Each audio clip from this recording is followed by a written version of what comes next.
Okay, it's 6:02 and we're live. Please call the roll, Madam Clerk. Oh, yeah, please call the roll. Mayor Betty Rash, Here. Vice Mayor Herman Robinson, Here. Commissioner Sarah Maliga, Present. Commissioner Christopher McBoy, Here.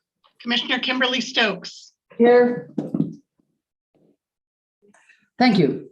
Good evening and welcome to the City Hall Commission Electric Utility Meeting of Tuesday, September 28th, 2021. And Commissioner Stokes is going to lead us in the pledge. I pledge allegiance to the flag of the United States of America and to the republic for which it stands, one nation, under God, indivisible, with liberty and justice for all. Thank you. Okay, do we have any additions, deletions, or reordering? I do not, Madam Mayor. Okay, go ahead. We've sometimes added, when we have a discussion that relates to a presentation, we sometimes thought it makes sense to move the discussion to after the presentation. We have that possibility if you would like, and if everybody would like. So that would be It would be New business B. A and C would go with B. C. I think, at least. Wait, no, I didn't. Wait a minute. But I don't want to push that, so No, that's fine. I'm just trying to get the numbers right. Self is presentation A, and then that would be new business B. B. B as in boy. B as in boy. Okay, and transforming the electric utility industry, blah, blah, blah. American energy efficient economy, is that? that would be item C. That's not quite the same though. It's the initial discussion of setting objectives and policy for the utility. That follows very much off of the content of the presentation. I don't know, doesn't matter to me. That would be new business.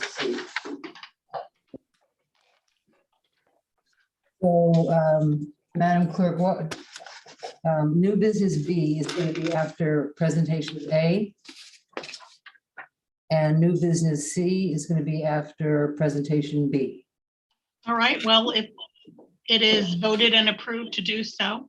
It will be in a second. I just, are we going to, do we have a new name for those new business ones now? No, they'll still be new business. They'll just be heard at an earlier time, Okay. out of order. Sometimes you trick me up with that. So do I have a motion for the amended agenda? Motion to amend Motion and approved. approve the amended. Second, okay, we have by Commissioner Stokes, second by Commissioner Robinson, all in favor? Aye. Okay, here we go. So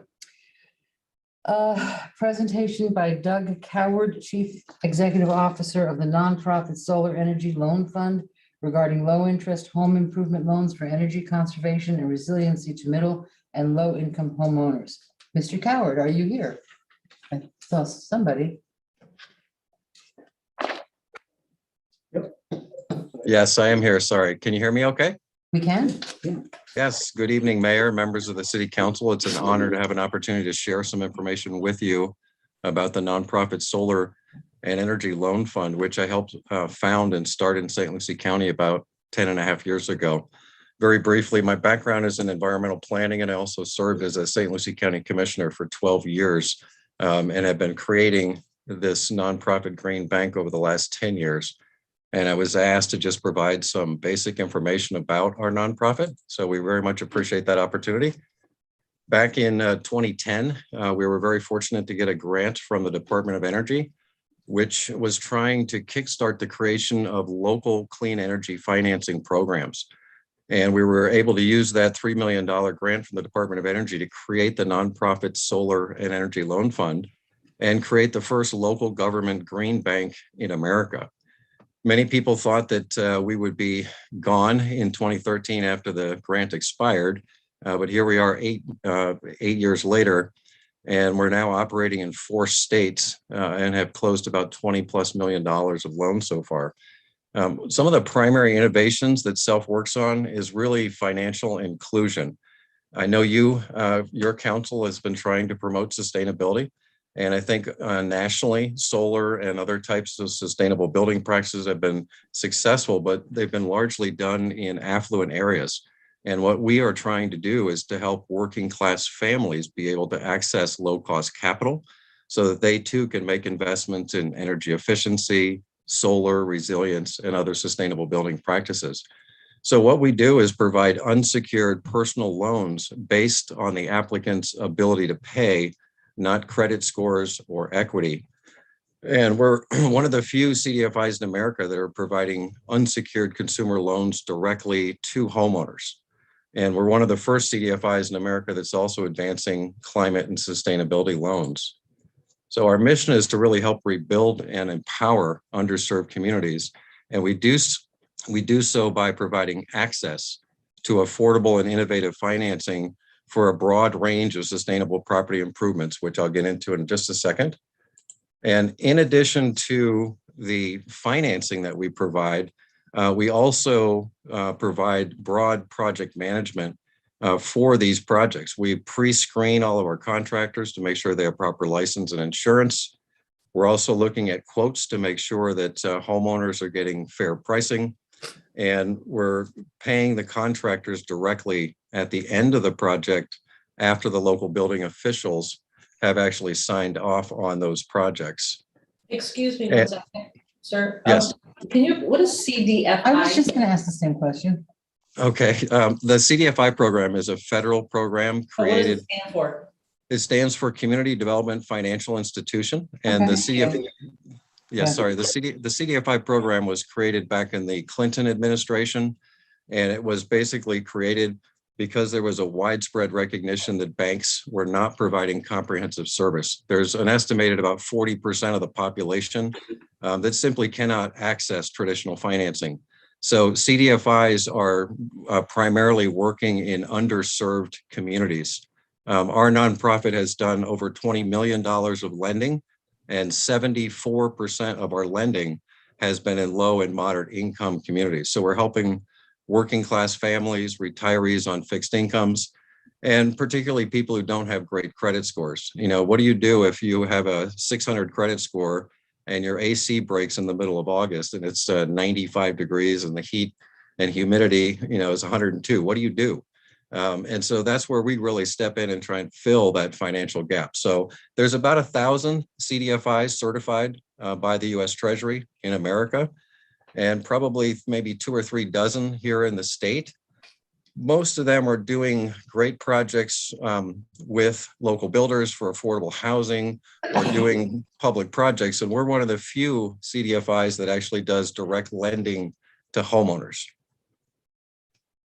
So the slide that I have up now is just a broad list of the types of improvements that we help homeowners finance. Although the name is the Solar and Energy Loan Fund, it's a little bit of a misnomer because we do a lot of energy efficiency and we do a lot of resilience in addition to solar. So we're one of our most common things is to help people just with basic weatherization, high efficiency air conditioners. That improvement alone is typically cutting people's energy use and energy bills by 20–25%. We're also helping homeowners take advantage of various solar technologies. The cost of solar has dropped by more than 80% over the last 10 years.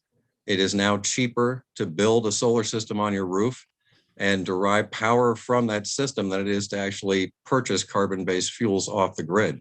So it's not an issue of just wanting to do this for the planet. It actually makes economic sense for the homeowner, and it also keeps our energy dollars in the state and creates jobs for local contractors.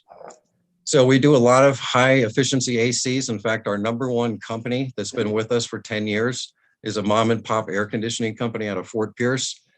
And we've done about $1.2 million of projects with that company alone. So we're not only interested in potentially providing low-cost financing for your local homeowners to take advantage of these opportunities, but we'd also like to sign up your local contractors so that they can actually do the work and our financing can help grow their businesses.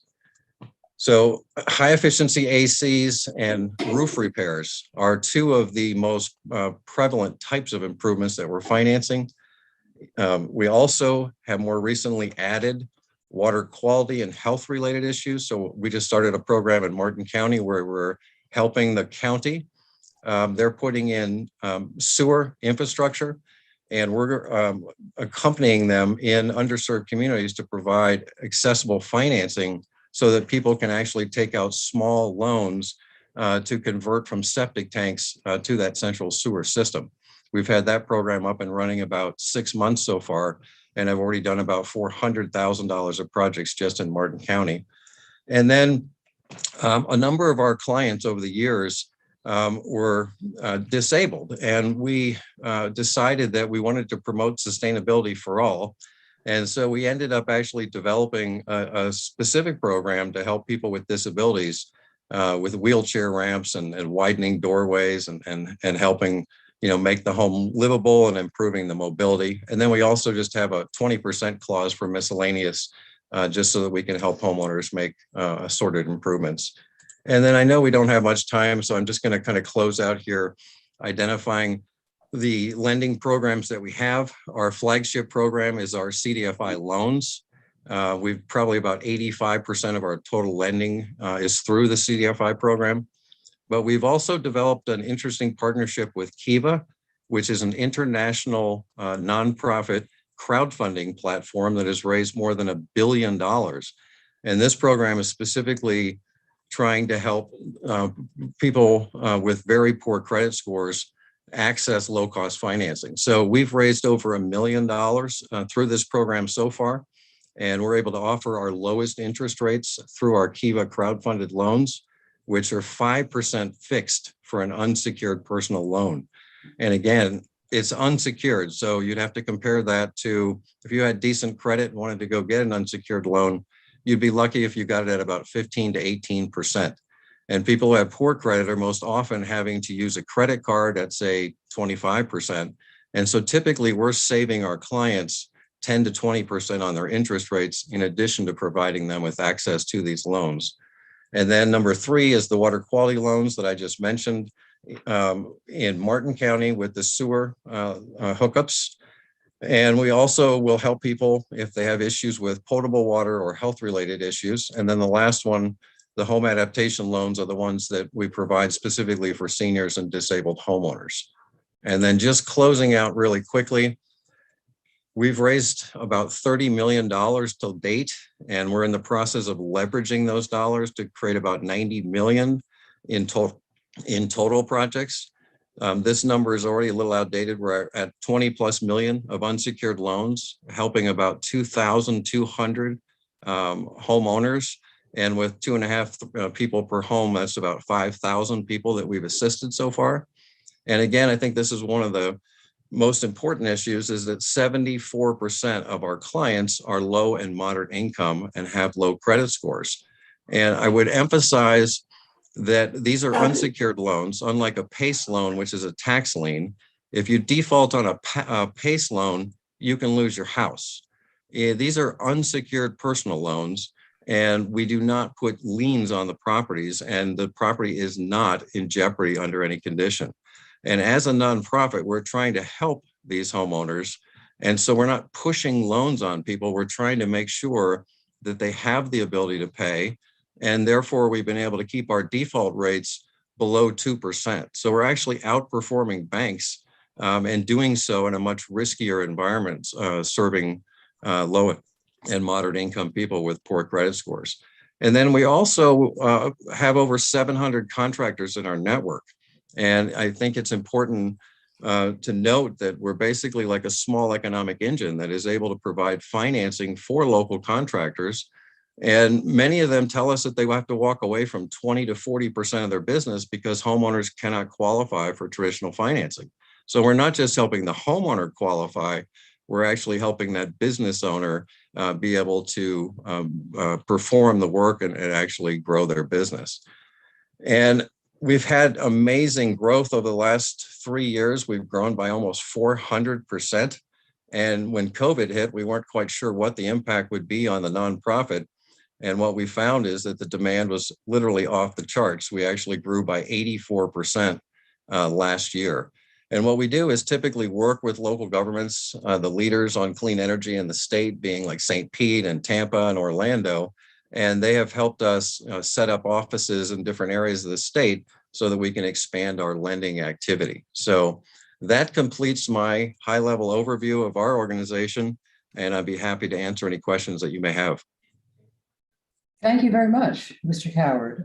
It's a welcome. very impressive program, and it seems to take into consideration a lot of needs. It's not just solar, and my heart goes, I instantly thought, oh, it's wonderful for seniors and disabled people, for wheelchairs and ramps. It's a subject dear to my heart.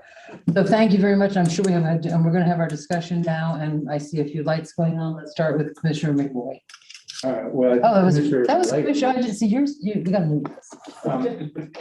Commissioner Malego was ahead of me. so- Then we'll start with her. Thank you. I just want to say thank you for the presentation. I actually have a Habitat homeowner who lives behind me, and her AC went out, and it's been out for months, and she's been working 2 jobs to save money to be able to pay for it. And I just sent her a message with your information.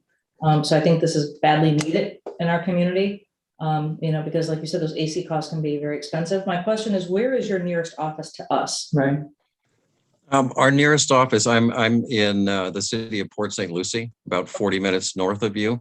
And we have a full-time staff person who works throughout the Treasure Coast region. So we do not have a local office in or around, but we can do all of our lending online. So we're able to have our loan officer communicate directly with the homeowner, and then they can actually complete all of the paperwork online. So it's not necessary for us to have a local office in order to provide service to your residents. That's amazing. And my last question is, you said that you pay the contractor once the job's done. So you don't really give a check to the borrower. You pay the company directly? Correct. So let's take the example you just gave, Commissioner. If they came to us and needed a $5,000 loan for the AC, they would pick their contractor. We want to make sure that the contractor has been pre-screened and approved, but we want the owner to be selecting the company. We're neutral on the contractor. Once the homeowner has selected the company they want to work with and have a quote in hand, we'll actually approve a loan based on that quote. And then once the loan is closed, we'll issue a notice to proceed to the contractor to begin the work. And then once the work is completed and the local building official has signed off on that work, we'll give a courtesy call to the homeowner to make sure they're happy. And then we'll pay the contractor that amount directly at the end. So the money does not actually go through the homeowner. It's approved initially based on the quote. Perfect. Thank you so much. I just have one quick question. So you're in Port St. Lucie, but someone in Lake Worth Beach could apply for one of these loans. You're not. This is correct. available to us. Okay. Yeah, no, we've already closed loans in your local community, to be honest with you. We've done about $8 million of projects in St. Lucie County, about $5 million in the Gulf Coast, and we just opened up Orlando last year, and we've already exceeded $1 million of projects there. So I would estimate we've probably done a few projects in your jurisdiction, but we haven't had a lot. Most people don't know about us, and that's really, I think, why Commissioner McBoy was interested in having us present, is just to maybe see if the city could potentially share information with the community about our nonprofit so that we could help more of your local residents. All right. Commissioner McBoy, your lights are. Why don't we go to Commissioner Robinson? Let's go to Commissioner Robinson then. It sounds fantastic. What do you attribute your 2% failure rate to? Well, I think one of the key issues is that we look closely at the applicant's ability to pay. And again, I didn't come here to beat up on the PACE programs, but in PACE is an example of a dangerous lending product, because you can secure up to 20% of the value of your home in a PACE loan without having to go through a background check or showing your ability to pay. And worse yet, it's a tax lien on your property. So if you don't pay your property taxes, you can actually default on your home. So I would say the reason why we've been successful at keeping our default rates low is that we're not pushing loans on people beyond their means. We're looking very closely at their income and expenses, determining their disposable income, and then building a loan around their ability to pay. But if they don't have the ability to pay, if they're behind in their taxes, they haven't paid child support, if they're behind in any of those areas, we will not issue a loan to them. Good. You've already answered the office space needs. Sorry, you can't come to Lake Worth Beach and employ 17 people. Got plenty of- Well, As a nonprofit, one of the shortcomings we don't have is venture capital to expand. So I'm not here asking for anything from you, but in answer to your question, if local governments want us to expand into their jurisdictions, then in those instances, we do seek a seed grant to help us get established and grow. But I'm confident that we could provide this service to Lake Worth Beach without having to set up a local office. We could do so remotely. We've invested significantly in financial technologies, and we haven't had our offices open throughout COVID, and we broke our all-time record and blending record in 10 consecutive months. So it's not essential that we have a local office. Great. But I'd still like to welcome you to Lake Worth Beach. How can we help you?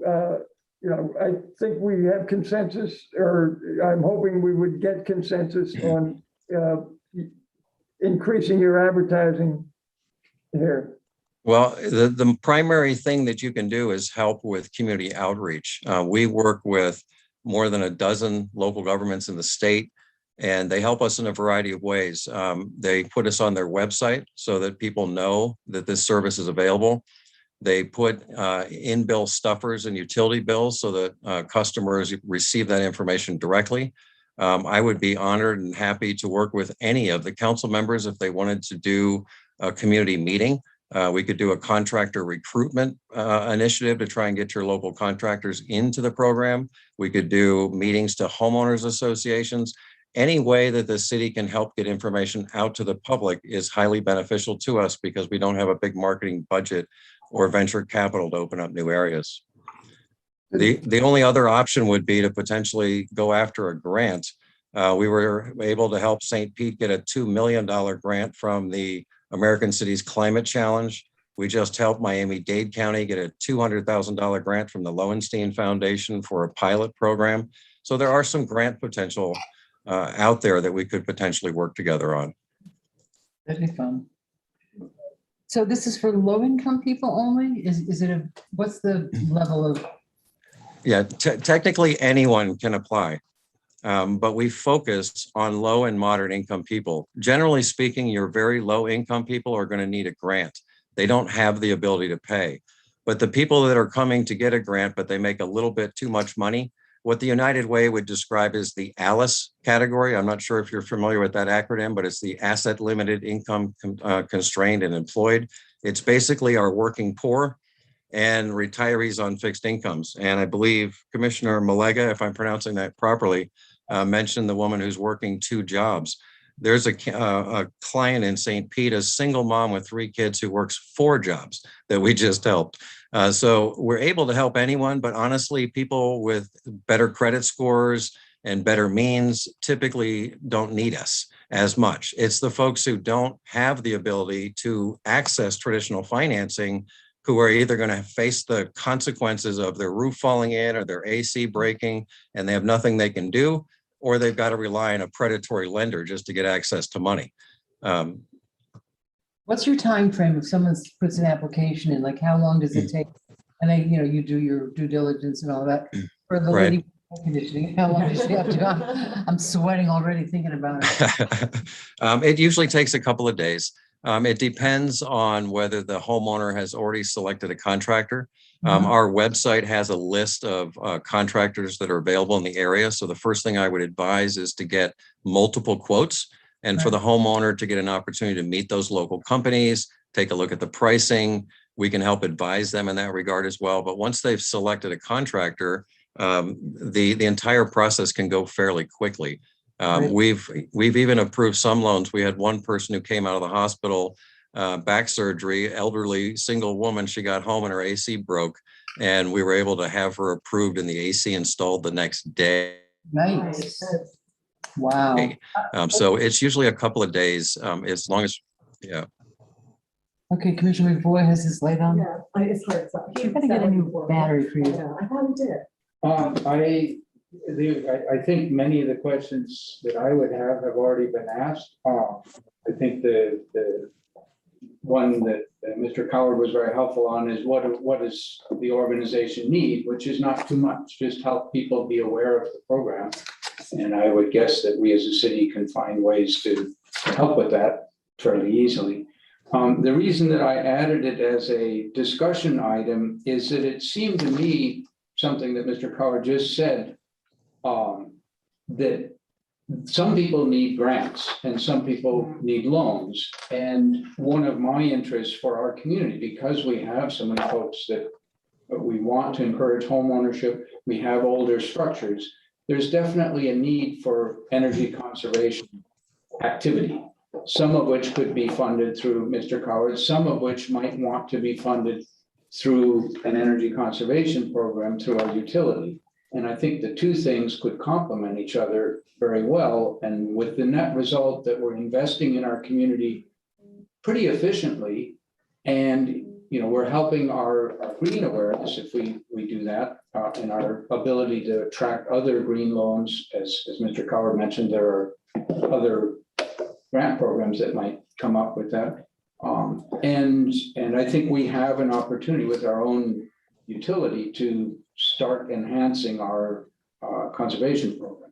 So I'd like to see us, and it'll be an ongoing discussion. I think Mr. Liberty has already raised with the Electric Utility Advisory Board the idea of designing a conservation program. If we could get those two things going in parallel, I think we would be really strengthening homeowners in our community, and that's something that we've certainly raised as a focus. How would somebody start the application process? Go to your website? Is there an application on that website? Yes. Okay, great. Yes, Thank you. ma'am. Now Commissioner Stokes has. I had a couple of questions about just numbers. And so about how long of a term are your typical loans? 3 years, 5 years, 10 years? Yeah, most of our loans are in the 3 to 5 year term. We do have right now we're offering 7-year terms at 7% interest. Again, these are for unsecured loans for larger projects like roof projects, ACs. But normally I think our average term is around 4 years or so, 4 to 5. Question. And then my other one is, when I go to do home improvements, the thing that really hurts the most is if I refinance and pull the money out, it's the closing cost. And if I go to like a loan, it's the administrative fees. And so I'm just wondering, I know you're very competitive with a 5% interest rate, but what are your, all your underwriting, all the fees that we all get hit with every time we try to do this? Yeah, no, it's a great question. We do have some modest closing fees. It's about 3.5%. So, you're doing a $5,000 project, you're talking about a couple of $100.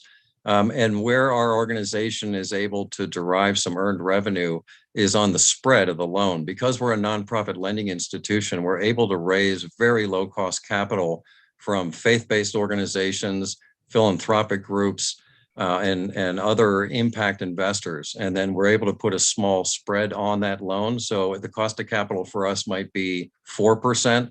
We put it on the streets at 7% and have a 3% spread. So for every $1 million of lending we do, that 3% spread would generate about $30,000 to help offset administrative costs. So it's a combination of some small fees up front, and then a spread on the loan. We have no prepayment penalties if people want to pay off early. That's another problem with PACE. You have to pay fees just to close out the loan. We don't have those either.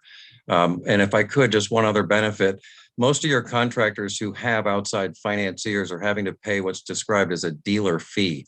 So if a solar contractor wants to get financing for a $20,000 project, they're going to have to pay a financier out of New York a 30% financing fee, which would be stroking a check for $6,000, which then of course gets added on to the project cost and passed on to the homeowner. We do not charge contractors anything to join our network, and we do not charge dealer fees. It's a cash price. That's awesome. Sounds like a great program. I thank you for bringing this to our attention, Commissioner. Yeah. Mcboy. How did you hear about it? Perfect for our, I heard about it a long time ago from another commissioner. Oh, okay. and Who's I would like to show my support, especially definitely any kind of outreach we can do, but I think the contractor recruitment is so Major. critical because Major. that's who you, when your air conditioner breaks, you call What do you call it? repair people, you Right. call the contractors, and they'll want to promote this. And our town has a pretty good group of contractors, roofers and plumbers and Right. working class towns. So we have those skills here. So this is lovely and thank you so much. Well, thanks for the honor to present some information, and we'll be eagerly awaiting to hear about more possible ways we can work with you. We're ready to get started right away. You're gonna be sorry. Well, we have money in hand now, and we have the ability to bring those dollars to your community. So we would be eager to work with you. So if someone were to apply and they, say on disability and they really could not pay it, they really need help. And let's go back to the air conditioning example. Do they specify in the application they're seeking a grant, or do they have to ask? Yeah, we're not a charitable organization. We do not give away grants, but I did want to comment earlier, but I didn't want to interrupt. But when I was asked the question of who is our target audience, and I mentioned very low income people need grants. Most of the folks that we're helping are in the moderate income. And the part that's really difficult to crack is the low income. The low income have the ability to pay, but it's very borderline. So if there's any way that you wanted to try and help the low income people, you might have some type of a sliding scale grant or rebate. So if the AC costs $5,000, maybe the utility could put up 500 or 1,000 or something, so that a low income person could get a little bit of a grant, maybe not pay for the whole thing, but help lower the cost and then be able to have the ability to pay for the remainder of it. So you look at essentially someone's budget and see how much extra money there is at the end of the month. That's a joke. Exactly. And Mayor, if they don't have the money, we will not approve the loan. That's interesting. Wow. That's smart business. Yeah, I mean, that's a good idea. Well, it doesn't help them to default. It doesn't help us. We've never missed a repayment on any of our investors, and we have 23 investors, and 13 of those are churches from across the United States. So we're not too anxious on defaulting on those loans. God will punish you.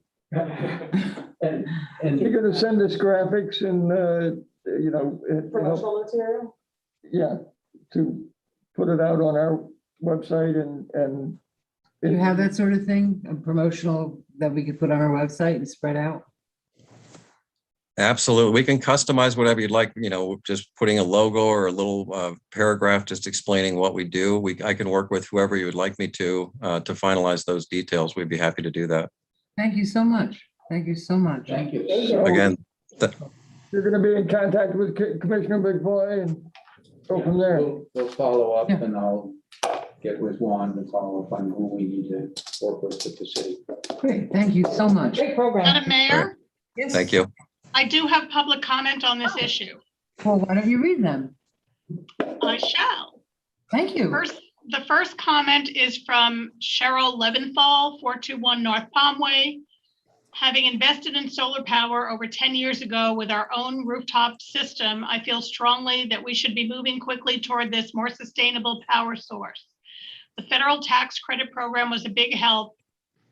And despite the state of Florida giving only 52% of what was expected, it still made it possible for moderate income people to pursue solar power. I still believe rooftop solar should continue as an option in conjunction with a community solar program, which is owned by the community. One question I have is, how would a community solar project affect existing solar customers? Another is, what programs or potential programs are possible for the training of people for this field? In the 10 years since getting our rooftop system, we have had difficulty finding companies who are available to do any service work in an efficient way. Most seem to need to do installation of new systems in order to stay in business. Is there any chance the city would have people trained to manage all aspects of solar power, including rooftop? One last thing which has been done elsewhere is that we have many available options for solar arrays, such as the beach and other parking lots, which could be covered in panels. They provide shade as well as power. Thank you. The next comment is from Katie Childs Otenweiler, 838 Barton Woods Road, Northeast Atlanta, Georgia. Good evening. These comments are being submitted by myself, the Southeast Director of Vote Solar. We are a nonprofit organization with over 30,000 members across Florida who are seeking to harness the economic potential of solar power to make our state more resilient. We strongly support financing mechanisms such as the self-loan program that makes solar and energy efficiency more accessible to low-income communities. We encourage Lake Worth Beach utilities to explore ways that rooftop solar, community solar, and efficiency can be deployed on a broader scale. These resources can relieve stress on aging grids, reduce reliance on fossil fuel plants, lower transmission and distribution costs, and most importantly, help consumers to lower their electric bills. Next, Richard Stowe, 414 North Federal Highway. I support establishing a community solar program in Lake Worth Beach. I encourage the city to research and support the use of these energy conservation investments. Mini splits AC, blown-in Havelock wood, wool insulation for retrofitting historic homes, installing white metal roofs, or painting existing roofs pure white, outdoor LED lighting at night with low lumens and low color temperature, 2700 Kelvin CCT or less, that is operated by motion sensor or a timer that is set to turn off at midnight. The next comment is from Emily Abbott, 136 Harvard Drive. After reviewing the presentation, I'm happy to see there are opportunities for many residents of Lake Worth to make the choice to power their homes in a way that can help reduce carbon emissions. I'm also pleased to see the commission has done some additional research and isn't suggesting PACE loans. They are not at all affordable or a good way to finance green energy. Check out John Oliver's June 21st piece on YouTube about PACE loans if you have any questions. Our family chose to go solar in 2019, and while in the long run it will save us money and cause less harm to the environment, it did require a large sum of cash up front. Providing creative ways for residents to make the choice to use green energy whenever possible is essential. Why can't purchasing energy be like taking a trip to the grocery store? Everyone chooses the brands and styles they want to consume. Their city doesn't make those choices for them. I understand our city is unique in that it provides energy to its residents as a municipal utility. Rates have been steadily increasing, which is understandable, but residents are getting more bang for their buck, so to speak. I don't feel comfortable paying more for dirty carbon emitting energy. If prices go up, let's get some good quality green energy. I recognize that over the years, the Lake Worth utility has tried to diversify the types of energy they sell to residents, but by allowing residents to go solar and store excess solar with battery backup, that will help the city increase their green energy usage sooner. I'm not sure how the city categorizes nuclear energy now, but at a commission meeting I attended a few years ago, it was classified as green energy. While it doesn't emit carbon, it does create a lot of waste that needs to be stored in specific ways. I would argue that nuclear is not the most efficient energy form to rapidly adopt at this time. We live in a beach, that's the end of time. The next comment is from Panagiotis Solkis, excuse me if I mispronounced that, 822 North C Street. I am speaking on behalf of Palm Beach County Environmental Coalition. This comment is in relation to items B and C under new business. I would like to see our electric utility adopt policies that are pro-consumer and pro-climate. We are in a rare position to not be completely beholden to corporate profits.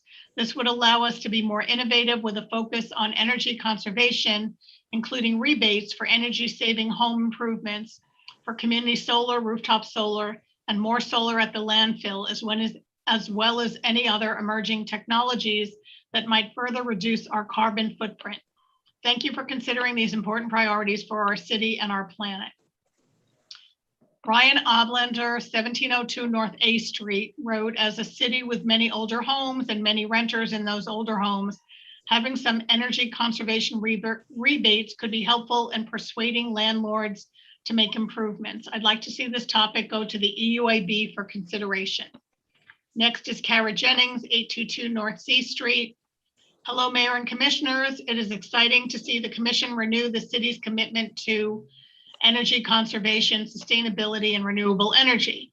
10 years ago, we had a robust energy conservation program, one of the best in the state of Florida. It had wide support. Residents who participated would be acknowledged here at City Hall. in the commission building meeting by then Mayor Jeff Clemens. By creating a fund within the utility to support the energy conservation and sustainability program, the city was able to offer mini grants to homeowners to improve their energy conservation. The utility would do an energy audit for the homeowner and then recommend what improvements were needed, such as new programs, updated AC, solar hot water, etc. Residents who secured the mini grant would then contract with specific approved contractors or businesses to have the improvements made. Those approved businesses were also Lake Worth Electric Utility customers. This program helped residents reduce bills, helped improve the reputation of the electric utility, and supported businesses that pay into our utility fund. Sadly, former Commissioner Maxwell pushed to end the program, and since then we have had no significant resident conservation and energy efficiency program. Luckily, it is a new day in Lake Worth, and with forward-thinking leadership, we can usher in a new, robust program that supports the public's interest in conservation, energy efficiency, and lower electric bills. The old program was a win-win. By giving residents the knowledge and tools to lower their electric use, complaints about high bills went down significantly, and residents became advocates for the city-owned utility. I hope you will review the prior program and reinstate something similar. That's the end of the comments, but may I please say, since you are all masked, commissioners, if you could make sure you speak into your microphones because it's difficult to hear. Thank you. We'll do our best. I see Mr. Juan has his light on. Yes, thank you, Madam Mayor. Mr. Coward, I had one quick question. Is the information on the St. Lucie County website current? I haven't been on the website in months, so I'm a little hesitant to say definitively yes, but I would think that it should be. Okay, I just want to make sure because I'm hearing consensus to at least at a minimum create a landing page on our city website, which shouldn't be an issue until I've been emailing with our webmaster already. And it would be Okay. fast and easy to just copy and paste if all this is accurate. So Yeah, I'd rather work directly with you if I could. I don't know that language is 100% accurate. Each city tends to customize it. Like Hallandale Beach just added us to their website and they identify us only as a solar financier. So it's like, if it's possible, I'd love to work with you or your staff and fine tune that language to make sure that it's fully accurate. all right, we'll bridge that communication and we'll go from there. You know what I was gonna say? Okay. When you mentioned the rebates, this is a great opportunity for the CRA to step up and be a rebate match program for anybody in the CRA district. You know, to give back towards making their house energy efficient. Once they complete the project, they could get $250 or something, you know, because I think that would help. Well, we're gonna have a workshop with them at some point, so that's a good thing to bring up. Thank you very much. Thank you. Thank you. Thank you very much. It was very helpful. Good job, Mr. McBoy. Good job. Well done. Well done. Thank you for having me. Yep, have a great evening. Thank you. Okay, presentation B is greener, leaner, and smarter transforming the electric utility industry presentation by Dan York, fellow at the American Council for Energy Efficient Economy. Mr. York. Okay, can you hear me okay? Yeah, there you go. All right, well, thank you. I really appreciate this invitation, Mayor and Commissioners, and my hats off to Doug and the work that he's doing, and also very impressed by all the comments that came in after that in the discussion. That's just very encouraging. So I'm going to step it up to a much more macro level. So I'm just going to share my screen here.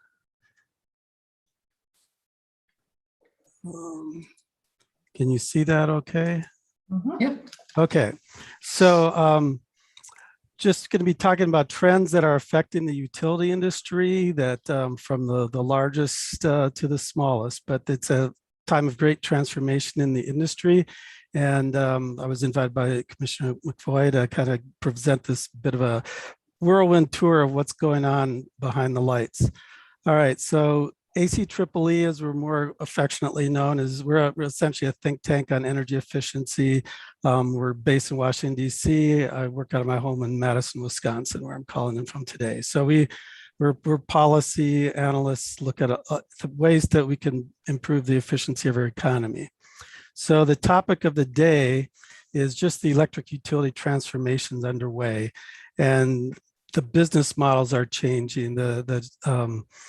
There's new regulatory models, new ways of structuring the utilities and rates and the kinds of operations they do, new technologies. It's just really, for a slow moving industry, much of it was kind of almost, a century old. It's lurching through rapid change. The technologies, many of the existing technologies are antiquated and aging, but here we have this whole new digital world of smart connected technologies and the talk of a smart grid that's interactive and much more decentralized. So the resources that lead to that decentralization, much greater use of distributed resources rather than a bunch of or a few large central power stations. We now see the rise of smaller wind and solar resources and other kinds of generation spread out. And this is a real big change, that the cost of renewables is now at parity. In many cases, it's one of the cheapest new resources. And I've got a graph coming up that's going to show that in a minute here. And that, our group is all about energy efficiency and conservation, that it's a large, growing, and invisible resource, and that it has actually had some great impacts on system. And just to show some of the things that get discussed for a while, this has gone a little bit out of the current topic, but it was pretty hot and heated debate just a few years ago about a death spiral with the utility industry. And just essentially, I'm just going to quickly walk through the argument, but you've got high cost infrastructure, you now have competitive alternatives, customer owned or community solar. Customers generate their own, so they're buying less from the utility. You have that, and also customers become more efficient, so they're using less energy. But you still have that same high cost system in place. So now you spread those fixed costs across fewer customers, and you wind up having to increase rates, which drives more customers off the system. And this was the death spiral that was discussed. And, that's still out there. And with the rise of electrification and trying to get off of fossil fuels, I'd say that that's also becoming a little more prevalent. But as a lot of things, I think it was overstated. It's something to watch, and that can be dealt with. But now this is probably my key takeaway for the evening, perhaps, is that this is just a chart showing the cost per kilowatt hour of different energy resources. And so you see over here, energy efficiency is still the lowest cost. It's cheaper to save a kilowatt hour of electricity than it is to generate it. But this is the big change here, is wind and solar photovoltaic are now kind of at parity. So the good news is that our cheapest no carbon resources are also now the lowest cost. And then you see everything else just is way more expensive. And and why energy efficiency? If solar and other renewables are becoming so cheap, why don't we just renewable our way to zero carbon? Well, that's not going to happen because the loads are still too big. So the renewables really has to be paired with energy efficiency and electrifying our end uses and decarbonizing the grid. So it's that combination of policies, programs, new technologies for, this graph's laying out the efficiency, getting us halfway there, and driving down emissions to zero with renewables would get us the rest of the way there. But again, efficiency spans all the different ways we use energy, from transportation to lights to our homes and industries. And so as we look at ways to get to that lower no carbon future, This is some analysis done by the Natural Resources Defense Council and another nonprofit group called E3, but just showing that, the first big chunk is driving down demand. Number one, it's cheap. We've got a lot of it out there. So we get there and then we clean up the grid, go to lower carbon resources. We electrify end uses, get rid of a lot of the fossil fuel uses in our homes and industries, and so forth. We get down to this low carbon future.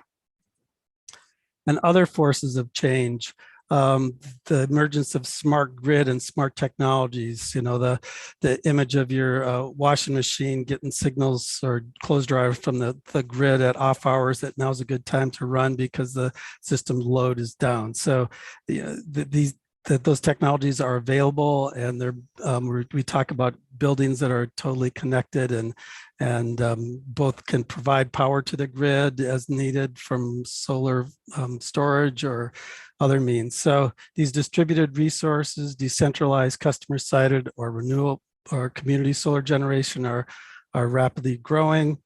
Also, we've got volatile, unpredictable energy markets. Environmental regulation is always a question, and it's in current environment, it seems to be clamping down a bit, especially as to carbon. We don't know exactly what's happening at the federal level. Things are emerging, but there's likely to be some large investments in infrastructure, which includes, we've heard a lot about clean power investments and the grid. Customers are changing their preferences. As I heard on all these public input, there's a lot of interest in clean solar energy and energy conservation. And as you're discussing today, communities, cities, states are looking for these clean energy goals. And again, the smart grid, there's really no standard definition, but all these technologies are connected, communicating, integrated, responsive, data rich. You can get more data out of some of the smart metering than the typical classic reading your meter once a month. Now we can get almost real-time data. And so you can use that in a lot of innovative ways. Put a Nest thermostat up there, which is just a home example of what that is embodied. But that's all created new opportunities for a cleaner, more flexible grid. Rapid increase in distributed resources, just kind of covering that. There's just a lot of new opportunities there. And I think cities are oftentimes leading that. I know my own city of Madison's putting up a lot of solar. And I'm just going to skip to some of the wrap up here. I know my time's try to go through here quickly, but the policies, we know that the federal clean energy decarbonization is pending, but something's likely to come out.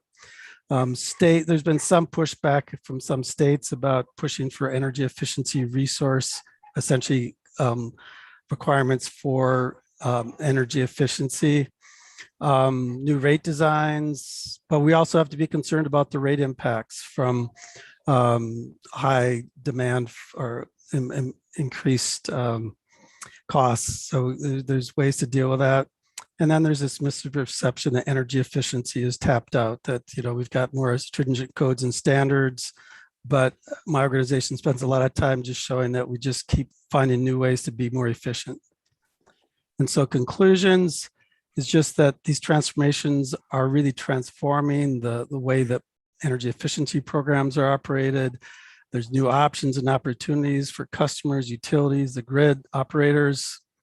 Some changes can work against customer energy efficiency and renewable energy if they're not done, if they're not taken into account and appropriate means aren't done to not be a barrier. And so that the policies guiding this transformation need to address the efficiency, renewable energy, small distributed technologies, and the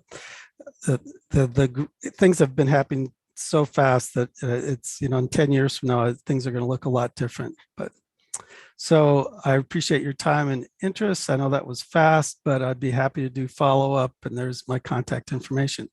So thank you very much. Thank you very much.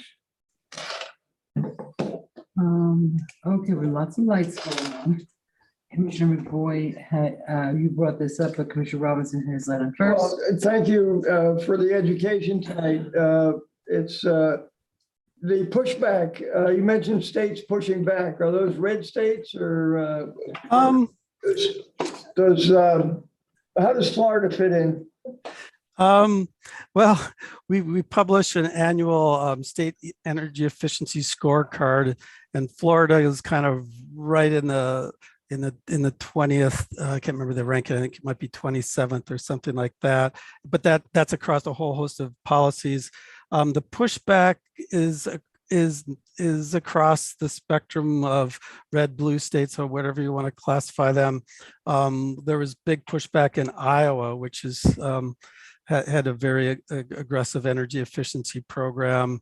Ohio just had some pushback that after also having, and Ohio's a little more conservative, so it varies. But I think now that the pushback has probably been occurring before people got so concerned about carbon. So now we see states, we really trying to get them to recognize that if you want to get to that low carbon future that's being carved out and goals set, that you need energy efficiency to be part of that. So you have to be aggressive both with the various solar, wind, renewable, distributed resources, as well as the energy efficiency. Commissioner McBoy? And then Commissioner Malega. Well, I think one of the take-home messages I got from this is it's a complicated set of things. There's a lot of moving parts and things. It's also an area that is changing rapidly. Partly it's technologies are changing. As I was discussing with somebody recently, most of us that have messed with energy would never have imagined that we would be at a point that grid scale storage, battery storage, would be, that just seemed crazy 10 years ago, but that would be economically feasible. And it's being put in. There are big companies doing installations all sorts of places, a number of scales. That changes things a lot because it pairs with renewable generation. Everybody knows the sun, solar panels don't generate at night, wind turbines don't generate when the wind doesn't blow. So having storage starts modifying that package into sources. The other point I came away with is, especially one of your later ones, I think there is somewhat of a feeling that, well, energy efficiency, we've been doing that for a while now. I mean, I was in undergraduate and we were talking about energy efficiency being the best way to, cheapest way to reduce consumption. And there's a feeling that, well, we don't need to do any more on that. We pretty much covered that. And that there's still a lot of room, particularly in our community, very much so. That we are a community that has a lot of buildings. I suppose perhaps somewhat like Madison, although much smaller.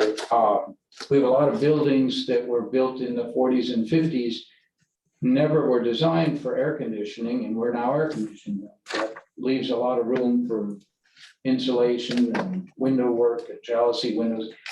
So, and I sense over my years being in Lake Worth that there is very much an interest in this community, maybe not in getting all this technical detail, but wanting to be known as a community that is leading on decarbonization in one or another form, whether it's through energy efficiency, through distributed generation, through smarter grids. There's definitely a strong interest in the community. We heard some of that in the comments that, and there's a feeling that we have our own utility. Let's be looking at this. And I guess what I'm looking for from the commission is, how do we proceed forward? Because I'm very aware, and certainly Director Liberty is very aware that there is a direct trade-off. If people use less, if they conserve more and they use less, there's less income going into the utility. So we have a bit of competing objectives. We do, unless the energy is fully renewable, we do want to reduce and we want to conserve, but that affects our income. And that's where it was alluded to. And we're not unique in this by any means. Many utilities are dealing with it. And that's why there is ongoing work to think about different rate structures that help address some of that. So what I'd like to encourage us as a commission is to start thinking, not right tonight, but to start thinking about what might we bring in some expertise to look at our utility and push the objective of how can we optimize more for both the renewable, the decarbonization, and energy efficiency in our community with the specifics of our community. And I think we're already, with the previous presentation, seeing that there's a direct tie to investing in our homeownership here, which is a completely unrelated objective that we definitely have, and also in affordability. If we can reduce people's very high bills, we have an opportunity there. Thank you. Commissioner Maliga. I do that because you never look at me. You always look over there. I'm like, hello. what about Well, me? I'm looking at What about me? Dan on the Like, what about me over presentation. here? So I'll I look at want Dan to, over here. I want to thank you for bringing this forward. When I ran, I used Madison, Wisconsin during a couple of my answers when it came to solar. And correct me if I'm wrong, but I believe that Madison, Wisconsin has more solar on their municipal buildings than any other city in North America. I'd believe that as there must be a way to kind of scale it, but yeah, for a city of 250,000, we're putting up a lot of solar and we've got a lot in place. So yeah, but there's a huge installation right by our airport.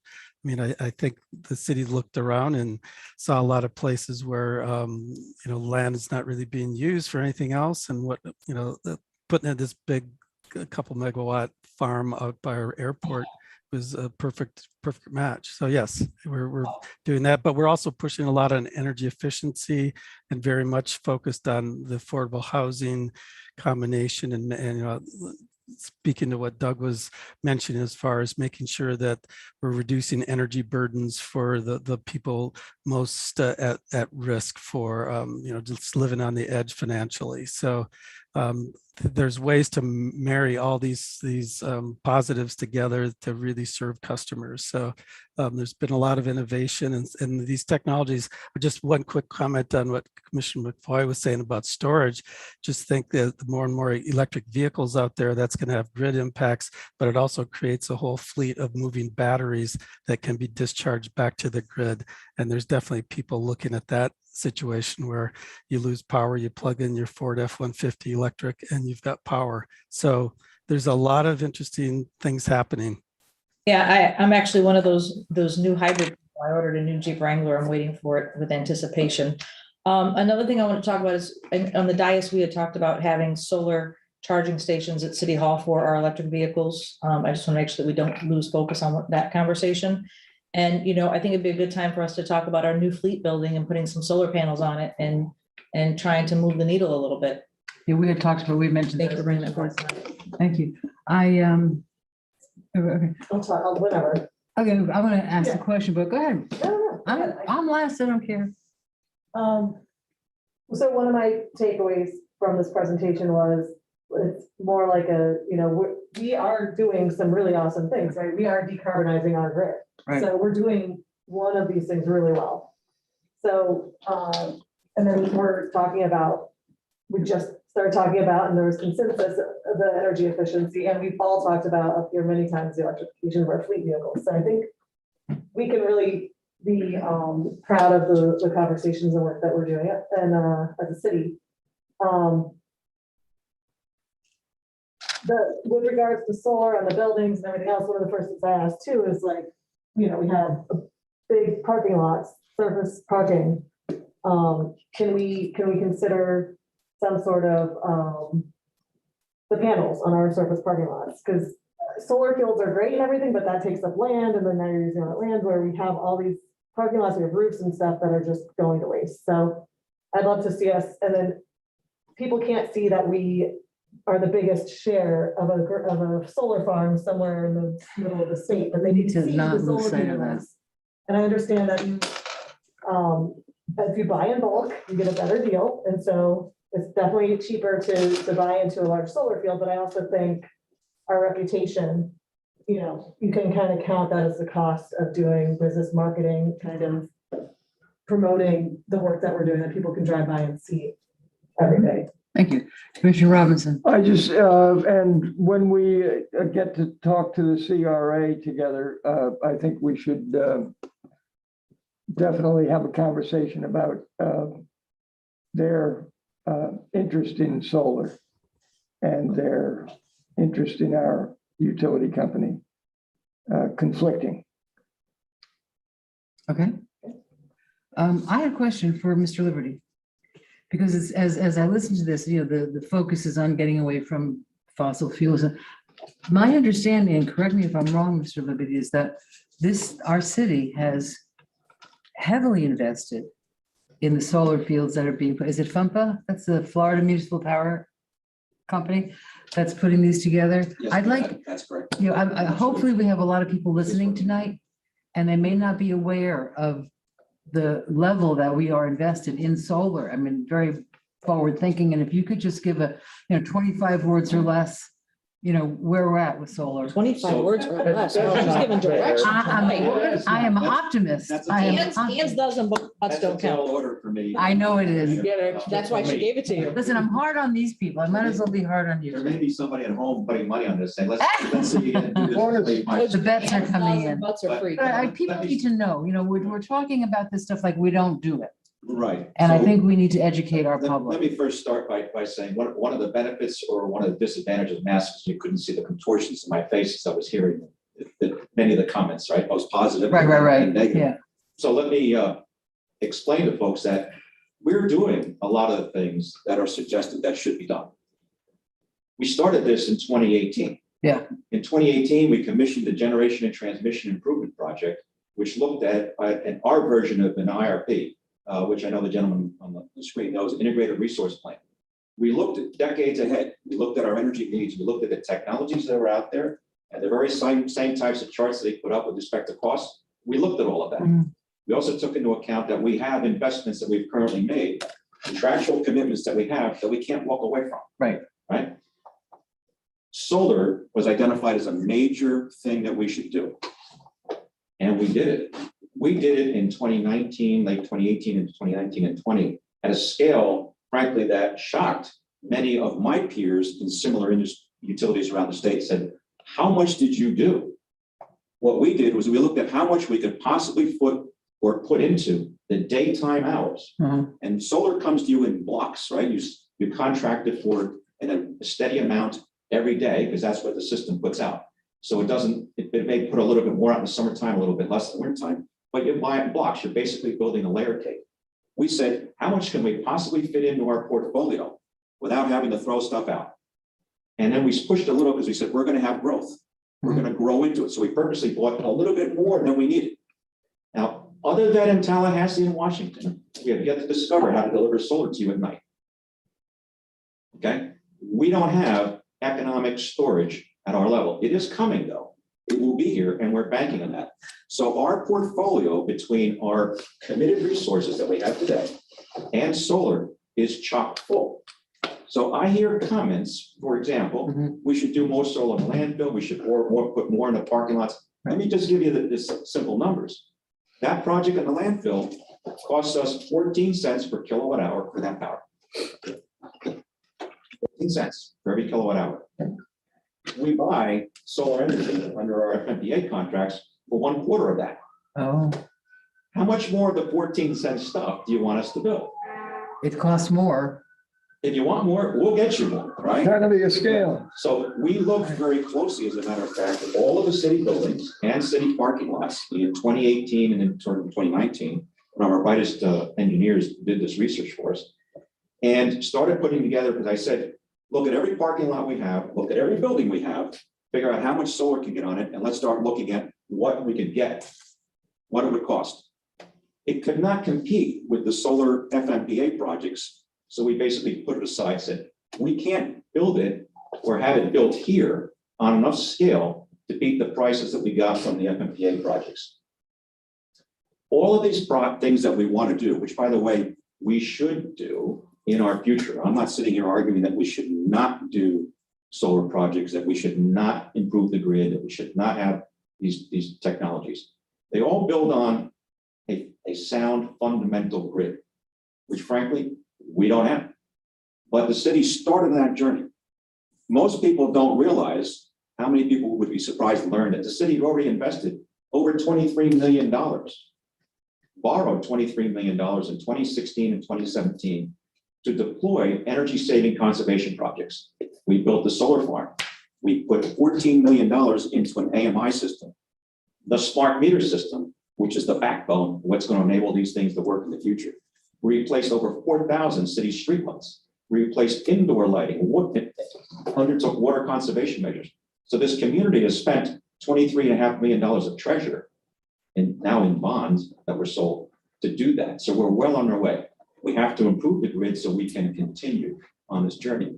So on your behalf, frankly, it irks me a little bit, not with the gentleman's presentation, but some thinking in the community that we're not going down this path.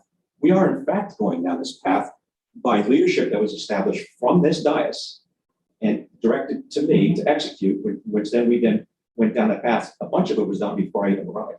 So we're going down that path already. When we presented last week with FMPA, we saw that our carbon footprint is going to be the lowest in the state. That's something to be proud of, but that doesn't mean that we should stop there. We need to keep going. But the reality is to go even lower than that, we're going to have to find a way to deliver that solar energy at night, because we can only produce it during the day. We have to find a way to re-deliver it at night. And that's going to come from storage. So we are watching storage developments around the country. And that doesn't mean that it has to come exclusively from utility scale solar. Some of it may come from vehicles that are plugged into people's homes who then release energy back into the grid. That's not an issue. That may come actually sooner than the utility scale. But in order to really bend the curve and get significantly below that 500 and change in terms of carbon footprint, we're going to have to find a way to get that utility scale storage so we can deliver at night.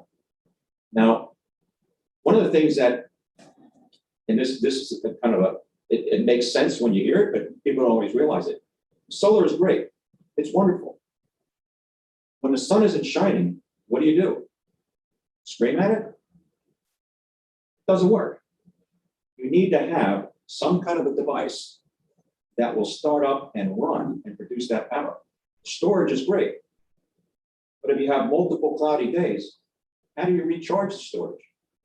So you need to have a blend of some fossil fuel resources in the portfolio to carry you through those periods. Does that mean that we should have a lot of them? No, but the recognition is that you need to have some of them. It doesn't go away completely. You do need to be able to peak. So yes, peaking power is very expensive. I've run peaking fleets, some of the biggest in the country, one of the biggest in the country. And they are expensive, but they have a spot in the portfolio. For example, we hit our peak between 4 and 7 p.m. at night. That's when our peak tends to happen. That's when it tends to happen also on the transmission system. Between 4 and 7 p.m. at night, what's solar doing in terms of its output? It's declining. Yeah. It hit its peak at local noon or shortly thereafter. So the solar resource is declining at the same time that the demand is going up. It's still producing a significant amount, but it doesn't get you to the peak. So what you need is some resources, whether it's storage, if you were able to recharge it, or some fossil fuel peaking device to get you up there. Conservation. The best megawatt is the one you didn't use. That's the cleanest one, right? So conservation should be a part of it. Conservation is in fact happening slowly over time. Now, one could argue that it needs to happen faster, and that's a valid argument. But you can't go and buy a refrigerator today and say to the salesperson, would you please sell me a refrigerator that uses more energy than the one you sold me 20 years ago? So as people replace their appliances, replace their light bulbs, upgrade their homes to new codes, they're going to be more efficient. And the refrigerator is a particularly egregious device, because while you may incent somebody to buy a new refrigerator, you need to make sure that the old refrigerator didn't go to the garage, get plugged in there, and is now still running, It's right? the beer fridge. Exactly. We've all been there, right? So we need to make sure that the old refrigerator comes off the grid before we give somebody the incentive to buy the new refrigerator. But I think the overall message to our community is I understand that people want to do more, and we should. We shouldn't just sit on our laurels and say, hey, we made a plan for 5 years or 10 years, we're good now, call us back later. But as you can tell, what gets under my skin a little bit is to say, we're not doing our share. Well, we are. As a matter of fact, if you look at rooftop solar and you compare us to our neighbors, we have more rooftop solar installed as a percentage of our customer base than our neighbor. Huh. We have more solar installed on rooftops as a percentage of our peak than our neighbors. People don't know that. People talk about our rates. They say our prices have been going up. Factually incorrect. The community needs to know that. Our rates have gone down 3 times since 2014. They haven't gone up. They've gone down. But the thinking is they've gone up. It's easy to say that we're doing. The perception of the utility is a real issue. Right. So you can, I'm animated, obviously. Yeah. I've gone, where were my 25 words? I was gonna say, Because I lost. I'm so passionate about this on your behalf that Commissioner McBoy and I have a lot of very, very good discussions. Not everybody would expect us to have those discussions, but they're very good and they're very healthy. We're doing the right things. There's no question we should do more. But the insinuation or the thinking in the community that we're not doing things Right. is way off base. We are doing a lot. Thank you for mentioning the percentage of rooftop. Yeah. I think, and one of the things that I've, a lot of us have discovered up here is that to get actual information out to the community is very difficult. Is it on Facebook? Is it on the website? Is it on the paper that we send out with the bills? So I think it would be very helpful because, and I'm on Facebook a lot. Damn, right. They hate the electricity. I would like to see maybe a series of small talks that you do and film and put them on the website. This is where we're at with here's little 3, you get to do a few of them, but each one would be fairly short. 5 words. It's probably 25 words or less. Here's it. For me. You need to get 25. That's a challenge, really. Ed and I are in a conflict. You guys are both quite vocal. So is that something we could do? Just, put it on the website, somehow get the information out there because we really do need to somehow counter this perception that we have. To that point, we launched citizen-owned energy to help get that message out. So that's a website, citizen-owned-energy.com. That is the Lake Worth Beach Electric Utility Landing page. We need to get that information out. Or you can go through it directly, citizen-owned-energy.com. Okay. Do all of our, I'm sorry, I didn't mean to interrupt, but do our electric fleet trucks have that on the side? Are we advertising that with our trucks that are driving billboards? I don't believe it's on the trucks because that would be an expense. Well, we can certainly add that. I just think it's a brilliant way. They're all over the Yeah. place. Get those Website. signs. It's on the website. It's pretty sharp, but to Commissioner Whitmore's credit, he and I have probably spent, I don't think it would be an exaggeration to say, probably 15 to 20 hours in direct one-on-ones. In his first meeting with me, he talked about the perception issue. Yeah. And it's a passion for him. And I agree, it's a passion for me, as you can hear in my voice, my animation right now. The perception is not matching the reality. Nope. And we need to fix. It's not. that, Right, for the benefit of this. There's a huge People should be disconnect. Proud of what was done. I've never People mentioned know, perception. hey, we invested over 20, close to 25 million, it was about 23.5 to $24 million in that performance contract, which is underpinned heavily by energy conservation and CO2 reductions and what it was going to do. And building that platform, if you will, the smart grid from which we'd be able to do things in the future. And building that solar project, that was very important. The $44 million that we netted out of the recent refinancing effort and bond issuance is going into infrastructure to ensure that we have the infrastructure so that this green power can flow, so we can deliver power to charge people's vehicles, so that we can accommodate solar in the grid. So in fact, one of the items on tonight's approval is the improvements necessary to the new substation so that they can do power factor correction, so we can do a better job of having power flow to the system and reduce line losses, which is a significant issue. So we're constantly trying to do these things, but the perception is the opposite, Right. right? And we need to fix We need to counter that. It's huge. Commissioner McBoy? And Ed and I have talked a lot about perception and at a number of levels. And we've talked here in the dais that the perception of the rates. Probably all of us up here, and certainly Ed and I are very aware that our rates are almost identical to everything else rates. And I can tell you, and probably everybody up here can tell you, nobody in the community believes that. Right. And that's one of the reasons why Ed and I are working through the actual consumption data to try to understand the basis for that. That's an important area of perception that we have to work on. That it's not really energy conservation, but it's definitely an important one in terms of building the advocacy for our utility that we want to have. I think Commissioner Stokes mentioned something that I think is worth reiterating. We may want to do some things that, from a strict electron perspective, are not the most efficient things to do, simply because putting some solar in visible places is something that people see and they care about. And they say, oh, wow, I guess the city's paying attention to that. Yeah, our neighbor And does it. I think I would encourage us to think about some of it. It's almost like, I don't know, it's probably a weird analogy, but grocery stores and milk. Apparently, a lot of grocery stores sell milk under cost to get you in there. We should probably do some things that actually aren't economically, don't do, huge ones, but do some things that do generate some power. We have on the website, I don't know if everybody knows it, but if you go to our website, I forget whether it's on the city part or the citizens owned, but you can find it. You can see the curves of power produced by the landfill. So you can get to be pretty informed about them. Somewhere I've got a bunch of screen captures of them. And we should do some more of that just to help people educate.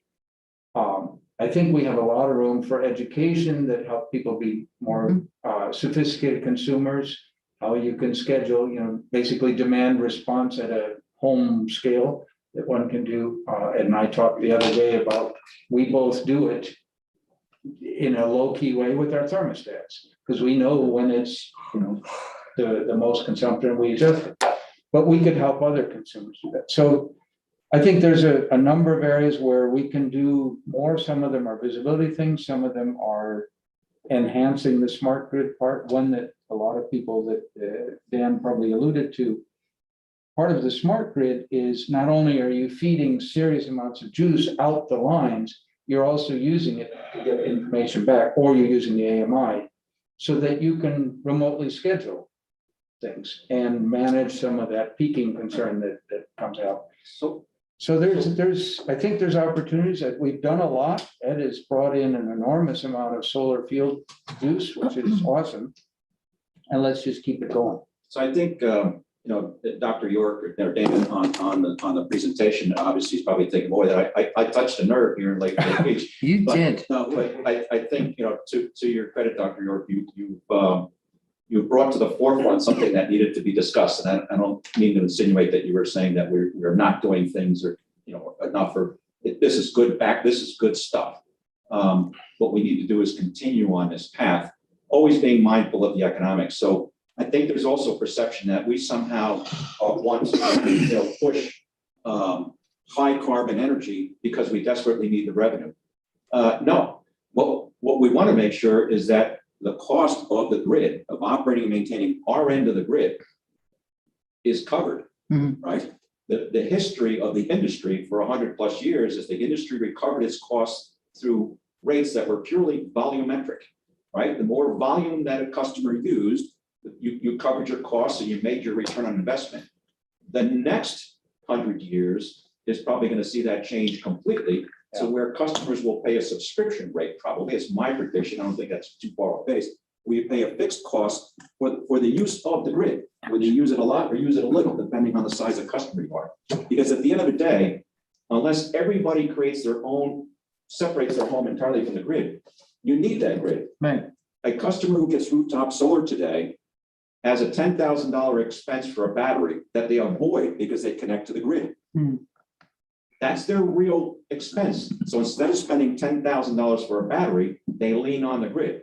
That's called net metering. The law says they have a right to do it, but they're avoiding a $10,000 expense. Without that grid being reliable and being there, that doesn't work. So while some people would say, hey, if you do a lot of solar, you don't need to spend as much money in the grid. The 5 or 6 of you there, raise your hand and tell me right now if you don't want me to improve the distribution system on your block because somebody has a solar system there that's going to save you. That person.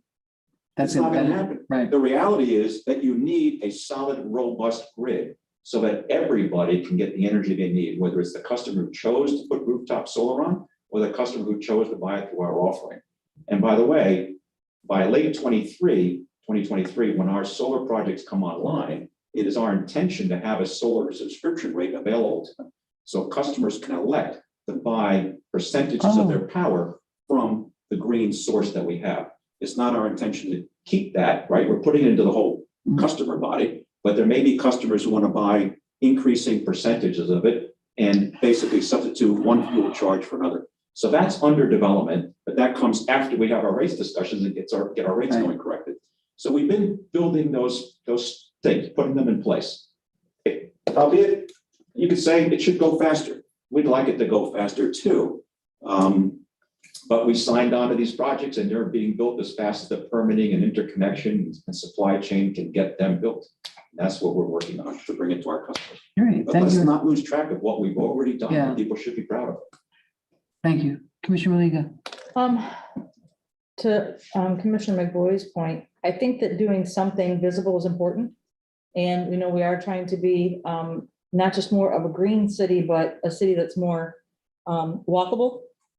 And I think if we can consider as a body and as the city, starting with something small like solar powered car chargers in city lots where people aren't paying an exuberant amount of money, but we do have a solar panel on there. It shows that we are forward thinking. It helps with the green emissions with the Are push. they efficient? The difficulty that Ed and I is that the amount of juice that you need to charge a car, especially if you don't want to be there for a week waiting for it to charge, you need a lot of solar panels. No, but we can at least put a panel on there that offsets some of the costs. It shows, it just shows that we are forward thinking. It's not giving up concrete. It's not asking us to. Solar trees. And they even have solar paneled bus stops, Right. that I think are amazing. And we have bus stops all over this city. And what I would do with those is the solar bus stops makes a lot of sense Yep. because the lighting it'll run all night. The storage issue is no problem. I would add fans to those. Put fans in those things and the load is still The small. big ass fans. What's that? Gas fans. Whatever. Yes, exactly. What? Big ass fans, remember? Big ass, yes. Yeah. So, yeah, there are some of those things. There is, Ed and I probably would have a caution about putting a panel on the charger because you do want to keep some reality in it. That you'd have to have a law. Well, then what about streetlights at the beach? Street lights? or at the beach street lights? You can We definitely can do do a- solar. Who remembers the crazy fountain right here at City Hall on the lawn here with the solar panel? Sure, things like that are very easy to do. I don't remember that. So there's definitely. I think that opportunity. the point is you have consensus between all of us that we all are thinking the same way and let's I go. was going to suggest that we allow the electric utility board, the EUAB to continue this conversation. Sounds So good. that we can get to A nice the comment. other agenda items. Thank you, Dr. York. Thank you very much. Thank you. Have fun. Yeah, up at- appreciate it. Madam Good luck. Mayor, Yes, ma'am. We have some public comments. we do indeed. I figured we might. Well, the first is Michelle Botendari, 225 Fordham Drive. I greatly believe that Lake Worth Beach Utilities should offer its citizens the option of having their home and businesses be 100% solar powered by community solar program. There are many benefits to going solar, but my main cause for supporting it is to combat global warming. I'm a firm believer that individuals and communities can make a difference by helping repair the damages done to the environment.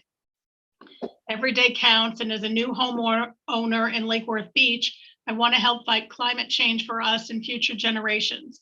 At the moment, solar panels are not an option for me, and I'm sure many others.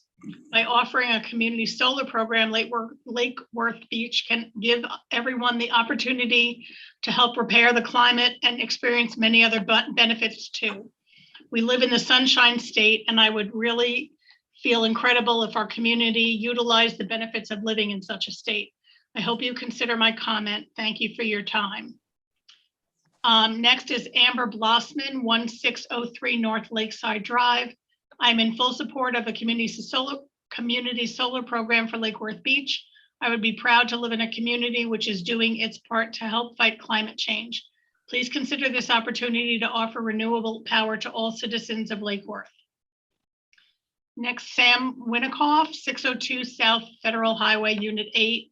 Honorable Mayor and Lake Worth Beach Commissioners, I write to express my support for our utility prioritizing renewable energy solutions and expanded consumer options for solar power. Thank you. Wes Blackman, 241 Columbia Drive. Good evening, Honorable Mayor and City Commissioners. I'd like to applaud your efforts in taking time to set objectives and policy for the Lake Worth Beach Electric Utility. As you are aware, the fact that Lake Worth Beach has its own electric utility company distinguishes the city from other municipalities in our geographic region. One measure of that uniqueness can be how our electric utility is assessed by the marketplace of public opinion. There were times in the city's history where having its own electricity was a source of pride. There were other times when, due to reliability issues and higher costs, having our own electric utility was seen as a negative factor of living, working, owning a property, or running a business in Lake Worth Beach. The time is now that people are making choices about how their lifestyles impact the natural environment. Living responsible by walking the walk when it comes to carbon emissions figures into people's everyday decisions. Choosing to bike instead of taking a car and using LED lighting are more mundane examples. Choosing where and how to live, raise a family, or establish businesses are larger life choices that have a more substantial impact on one's life and the life of a city. Over time, these greater actions multiply that result in increases or decreases in property values, the city's tax rate, and ultimately the environmental impact to the earth and its climate. By owning and operating its own electric utility, the city can chart its course and direct the choices of other people by allowing community solar options. Economic barriers exist for people to install their own rooftop solar equipment. We also have a rich historic built environment that has 6 distinct historic districts. By planning and creating community solar opportunities that can serve an entire block or neighborhood diminishes. That's the end of time. No. Next is Heaven Campbell from Solar United Neighbors, 1350 Connecticut Avenue Northwest, Suite 412, Washington, D.C. As a city that values its citizens and acknowledges our current climate vulnerability, we encourage Lake Worth Beach to develop innovative solar programs and rate options that provide immediate bill savings to residents, particularly vulnerable residents, such as renters and those trying to age in place. Lake Worth Beach has a track record of vocal climate leadership.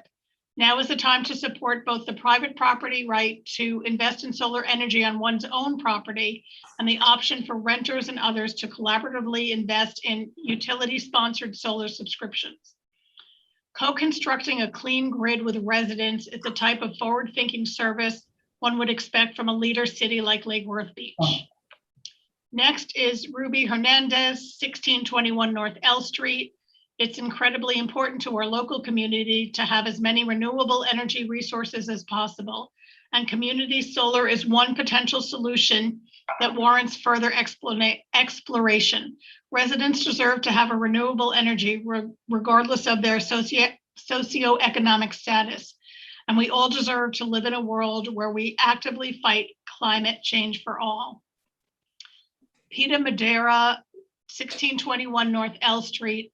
Everyone should be able to seek out renewable energy as a source if they wish and should not be encumbered by any financial or political barriers.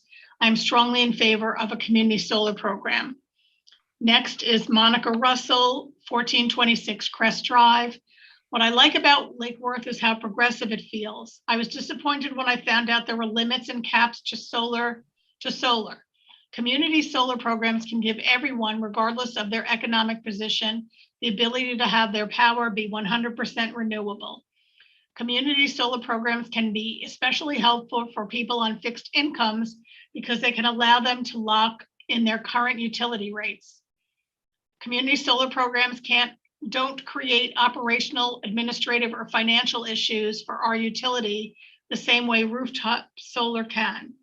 This isn't to say we shouldn't have more rooftop solar and distributed energy resources, but those are insurmountable political considerations for us at this time. Community solar programs are becoming critical for economic development. Would you rather live or work in the city that lets you be 100% renewably powered or the one that doesn't? If FP&L and other municipal utilities in Florida can offer a community solar program, why can't we? Next is Zaid Shamsi Basha, 503 North K Street. We should strive to power our grid with 100% renewable resources. One way to get there is by using the community solar model. As an advocate for tenants' rights, I support community solar because it allows a utility customer, rather than the homeowner, to choose the source of a home's electricity. Community solar seems to be a good first step towards a 100% renewable energy long-term goal. Next is Ricardo Martin, 419 North Lakeside Drive. We are in a unique situation as a city owning its utility company where we have to balance the continued feasible operation of the electric utility and protecting the consumers, both businesses and residents. A fine line is walked where we must protect consumers and allow them to solarize or have alternative renewable energy options. Consumers must be allowed to help reduce their costs for up to 100% of their consumption and for the utility to harness excess energy produced from households and businesses. Alternatives are being offered and considered by other municipalities and counties, and we must be competitive to attract businesses and provide a fair future in fighting high energy costs. We ask that the commission must adopt a fiscally prudent community consumer solar program. Next is Sam Goodstein, 1717 12th Avenue South, Lot E4. Greta Thunberg's words this week were simple. If you fail us, we will never forgive you. Speaking from the powerless position of youth, her plea impels those of us who can to do. Lake Worth must have community solar as a piece of what it has as its power plan. Set aside your resistance and doubt and look to the future the people asked to have. Then make a community solar plan work. Let people on fixed incomes lock in their rates. That's a social safety net. Let Lake Worth be 100% renewable. There's a good headline. We've got the license other utilities have. Let's do the same thing they do with community solar. I, for one, am tired of Lake Worth Power being bad-mouthed. Let's make it the envy of the region. Community solar will do that. The last comment is from Mercedes Rico, 622 South M Street. Please support a community solar program for our city. Lake Worth Beach shouldn't position itself as a hindrance or barrier for anyone interested in solar. I hope as a city we can embrace community solar as an option that gives residents who want to make an environmental difference the option to do so. Thank you for your service. That's it. That is it. Thank you. Well done. Well played. Well played, ma'am. All right. Now, our next item is Next is approval. public participation, Madam Mayor. Okay, I was just getting there. Okay. Actually, I wasn't. I was going to do the approval of the minutes. Okay, are there any public comments? There are not. Messing with you. She is. You're just really. Trickery. I'm a recovering COVID victim. Approval of the minutes. Next is the approval of minutes. Do I have a motion? Motion to approve. Motion by Commissioner Maliga, second by, Second. What? we're gonna do this side of the room today. Commissioner McBoy, all in favor? Aye. Thank you. Now, item A. Electric utility cost of service study and proposed rates. Is there a presentation from staff? Of course there is. Yes, there is, Madam Mayor. Why don't you present it? Please report this. This is the easiest thing we're going to cover today. Yeah, A little levity is needed. it is. And those comments, it really brings home how we need to educate people what we're doing. People have no idea. Okay, And I'm gonna scroll through it because I don't appear to have the actual PowerPoint. Excuse me, so- Mr. Liberty, does this go with the presentation? Yes, that's actually something that Commissioner Mcboy put together. It takes stuff that's in the presentation and puts it onto one piece of paper. Of course he did. It's the only student over here. It's been a great addition to staff. It's, With low pay. as part of the presentation that Ed will give us. Was low the pay or no stand- pay? Low pay. Low pay. The Stan Tech models, they were on different pages, and I just had mentally a hard time if I can't see my graphs next to each other, so I thought, well. And then I'll get yelled at for rustling paper because I want to put them all next to each other. Well, I helped you out. There they are. Thank you. So, now for the record, for this important part of the meeting, Ed Liberty, Electric Utility Director here at Lake Worth Beach. Going a little bit of background and history on rates, I'm going to kind of give a few slides, or probably I think 10 slides before I turn it over to Craig Shepard from Leidos, our rates consultant, with what we call the straw man, or the case to consider for what we might do with rates. Our electric rates were last looked at from what I can see in records back in the 2013 timeframe as the city was preparing to exit the all requirements project of FMPA. Since then, the underlying drivers of rates have changed significantly. We can just look at our own expenses at home and look what's happening with the economy, with the energy, with elections and turnovers and state and local and federal government, and everything is different today than it was in 2013. And the technologies are different. Solar has come to the forefront that was not being developed at the rate that it is today back in 2013 when those rates were set. Shortly after we exited the ARP, the city commission required that our residential rates for the benchmark 1,000 kilowatt hour customer achieve rate parity with the neighboring utility by February of 2018. That was in fact achieved through a series of 3 rate decreases. I'm not sure exactly when the first one took place. I believe it was around 2014 or so. There was another rate decrease in the fall of 2017 and another rate decrease in February of 2018. Later on, when you see what happened with revenues, you'll see that. And just because revenues went down doesn't mean that rate decreases were bad. Well, the problem was that the utility didn't decrease costs commensurate with the decreases in revenue. So it squeezed margin and then greatly affected our fund balances. Actually took a series of events. One of them was called Irma, problems at the power plant, and other expenses. We wound up going negative on fund balance, and we've been working since then to reverse that trend. So the rate reductions were sort of a feel-good thing to do, but they were not sustainable. Absolutely not sustainable. Each one incurred about a $2 million decrease in revenue without a commensurate decrease in operating expenses. Okay. Matter of fact, operating expenses were increasing. So we chewed into the fund balances and put the utility. So it looked good on paper. And not to be annoying about it, but at the time that these were discussed, I raised that concern because I was on the commission at that point, and I said, I'm all for the parity idea, but I had exactly that concern that we were basically just spending one of our reserves to subsidize that rate parity, and that didn't seem wise. And you were correct. And it was an election year, It was an election year. 2018, by the way, March. Just saying. Well, I wasn't on at that time, but when it first. Always is.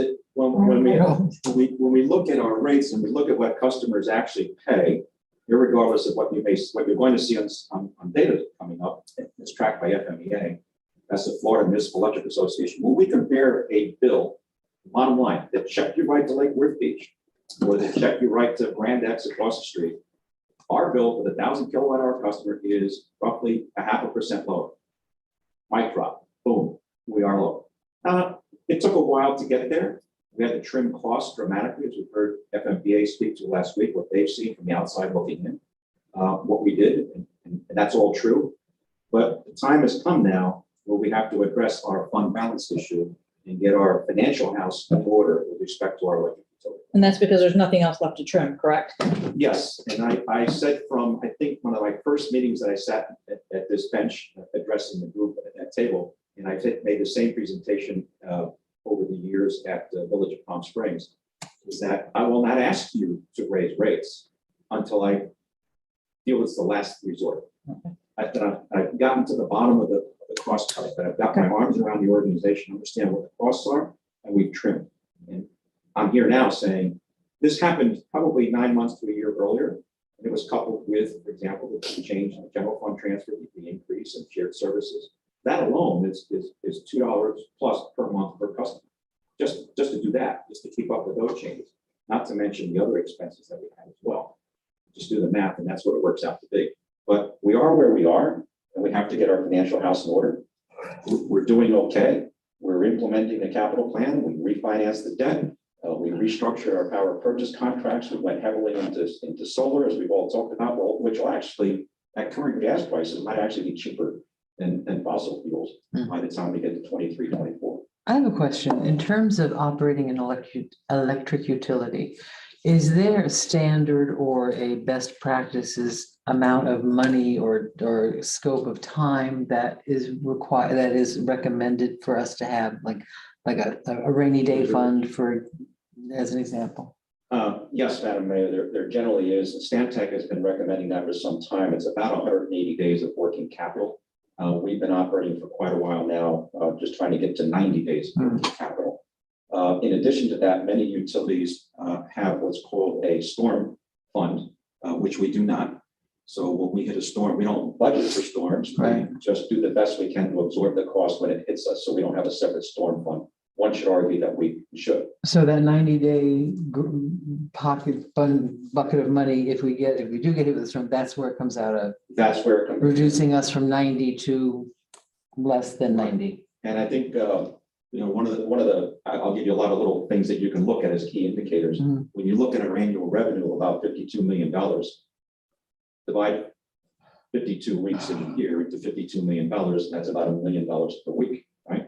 So if we have a storm that costs us $1 million worth of, we lose our customers for a week, for example, to restore, which was pretty close to what it took. There's $1 million of revenue that went away. Right. Now, some cost went away because we didn't have to buy power that week, but we still had to pay our capacity charges, Right. and we had to pay for the labor. Irma alone was $1.9 million in recovery costs, right? And we lost revenues of $1 million at the same time. And we took a rate decrease that year. And we had to rebuild GT2, and we had supplemental capacity charges. So it's like, Other than that, it was just fine. other than that, I was just looking for the bucket. Excuse me, what is that 120 number? Instead of 90 days, what is that number? 180. Is it? 180 is what it- Sorry, how much is that? We would need to, we would need to add about $10 million 26? to our working capital to go from the current 90-day threshold that we're at to the 180-day threshold. So 26 million? Is that our number for 180? Ballpark, yeah. That was a, So we're doing okay. We've gone through a transition.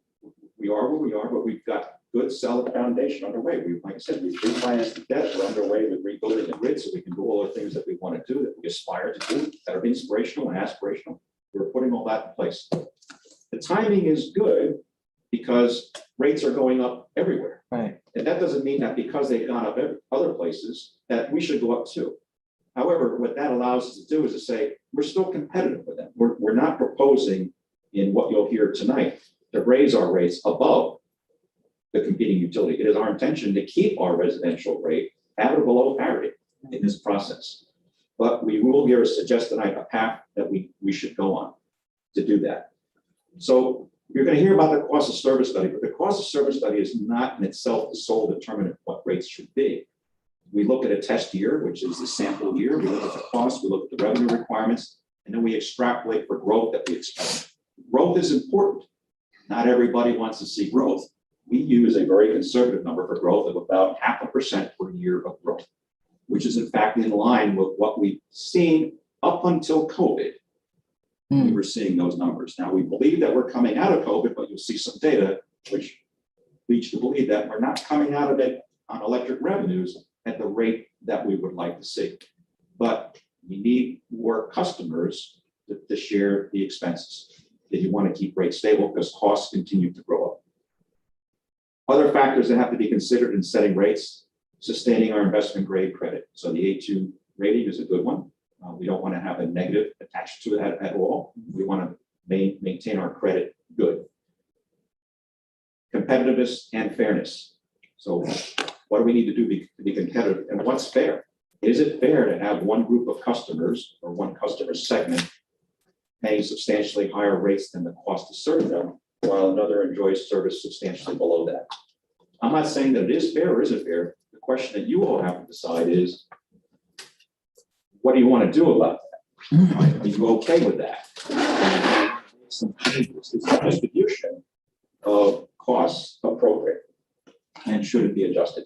Are you talking between commercial and residential? Exactly. Okay, And with regards to the minimum bill. right. The ability to meet operating needs at acceptable service levels. Community aspirations. So we talk a lot about conservation programs, which we should talk about that.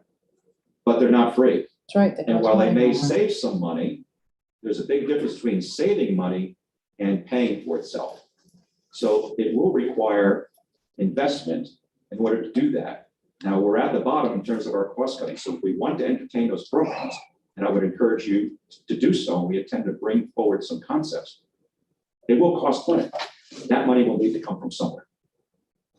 And of course, regulatory requirements. That alludes to our compliance costs regarding our changes in our transmission system, which we will flat out have to do, but we will not be allowed to close that breaker and put that new system in service.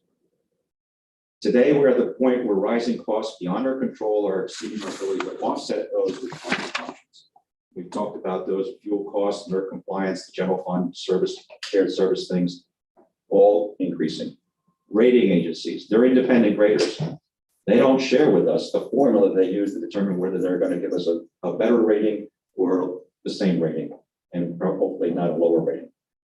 But we need to give those rating agencies the assurance that because we have revenue bonds that we're obligated to pay on, that we're going to have adequate revenue to pay on those bonds. They need to have that level of confidence that we will in fact do that. Now, I'm not representing at all that anybody suggested that we not do that, right? But we have to be conscious of that as we go forward and say, our bond rating is important to us, not just for the electric utility, but for anything else the city seeks to raise through bonds, whether it's a working capital or a pension reinvestment or a refunding type program, or rather a refinance program, things like that. It's important. We're at the point now where significant cost cutting alone, coupled with growth of customers and sales, is not enough to get the levels of working capital that we'd like to see, and our financial advisors would like to see us reach. Tonight's agenda, our rates consultant, which is Greg Shepard from Leidos, will present a suggested pathway of changes in rates aimed at achieving that 180 days of working capital over a 5-year period. We used as our straw man for discussion scenario C, and Commissioner Mcboy did put that document together with some of the following slides on one piece of paper. But scenario C was the one that had us get to the 180 days of working capital over about a 5-year period of time. So it's not a jolt. Furthermore, what Leidos has done for us, what Craig has done, is he's looked at the first 2 years, because we are expecting some additional savings in fiscal 23 through the refinancing of the St. Lucie debt. And looked at and said, rather than have a big bump in year 1, why don't we make a smaller bump in year 1, taking into account that we're going to get some more savings in year 2. So he's blended those together. However, we're not asking you to approve anything tonight. We're looking for feedback and discussion. So what will happen, and we'll receive the memo from me last week by email, but the process will follow. So we'll discuss tonight. We want to get your feedback. You can do, whatever, eye winking or not, or elbow tug, or whatever you want to do to say that we have a consensus. We'd like to see it look like this. We will then put that into the agenda package in time for the October 26th meeting. And then October 26th, you would then formally vote on something that would come out of the discussion. So we're not asking you to vote on anything tonight. We do need some consensus. The mayor said it out loud, thank God. On which way to go with. And it's not an easy task. I'm sure there's public watching tonight and say, and they're pulling their hair out and say, here they go again with another rate increase. But the reality is that we've lowered the rates, we've kept them competitive, we're getting our house in order, we're building the correct foundation, and this is This is a reality. This is fact. We need to invest in the infrastructure. We need to do the things we need to do. We need to have that working capital. It wouldn't do anybody any good if we were to have a storm, for example, and go way below the 90 days and have to lean on the general fund to support, right? So the utility needs to get there on its own. I think that's extremely important. Our residential rates are competitive, as we've talked about. 1,000 kilowatt, when we say residential rates, I'm referring to the 1,000 kilowatt hour customer, which is the benchmark. We rank 10th out of 38 utilities in the state, and that includes the investor-owned utilities. We are neck and neck. Now, these charts that you see from FMEA, some of them, not all of the utilities, they don't include all of the taxes. It's not the final bill. It's kind of like the bill before the taxes are applied. So that's not including the taxes, right? But the taxes, they don't help the utility. They go to support the governing body, whether it's a state or, in this case, the municipal as well, the municipality. Base energy and fuel charges need to be adjusted, as these have changed significantly since they were last set many years ago. In addition to that, our fuel charge needs to be redefined to be more reflective of what the actual fuel costs are, or what we refer to as purchase power costs or power cost adjustments. Because it's not all fuel. What used to be fuel before we had a tie line decades and decades ago was the fuel for the power plant. Over the years, we purchased more and more power because it was cheaper than making it ourselves. So that cost of purchased power is really the new fuel charge. And our fuel charge is not the language, the definition is so outdated that it doesn't really reflect that anymore. And we haven't adjusted it. We have to start adjusting our fuel or our purchased power costs to reflect the true cost of purchased power. Fortunately for us, the amount of our bill that is subject to changes in fossil fuel prices is much lower than the surrounding communities. So the impact of changes in fossil fuel prices is going to be much lower here in Lake Worth Beach than in other communities. The commercial demand rates are high, much too high, and they need to be adjusted to market. Our commercial rates are significantly higher than the surrounding market and need to be addressed. Thank you.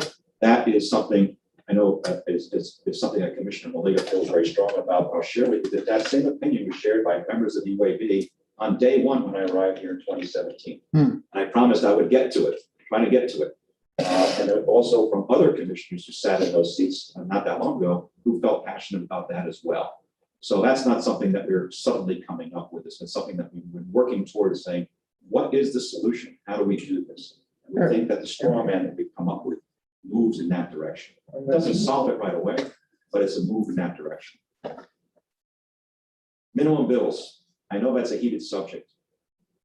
Minimum bills are growing across the country, not just here. Our neighbor just recently agreed in their settlement to take their minimum bill from $8 and change to $25. Oh, that's a huge 3 increase. times that.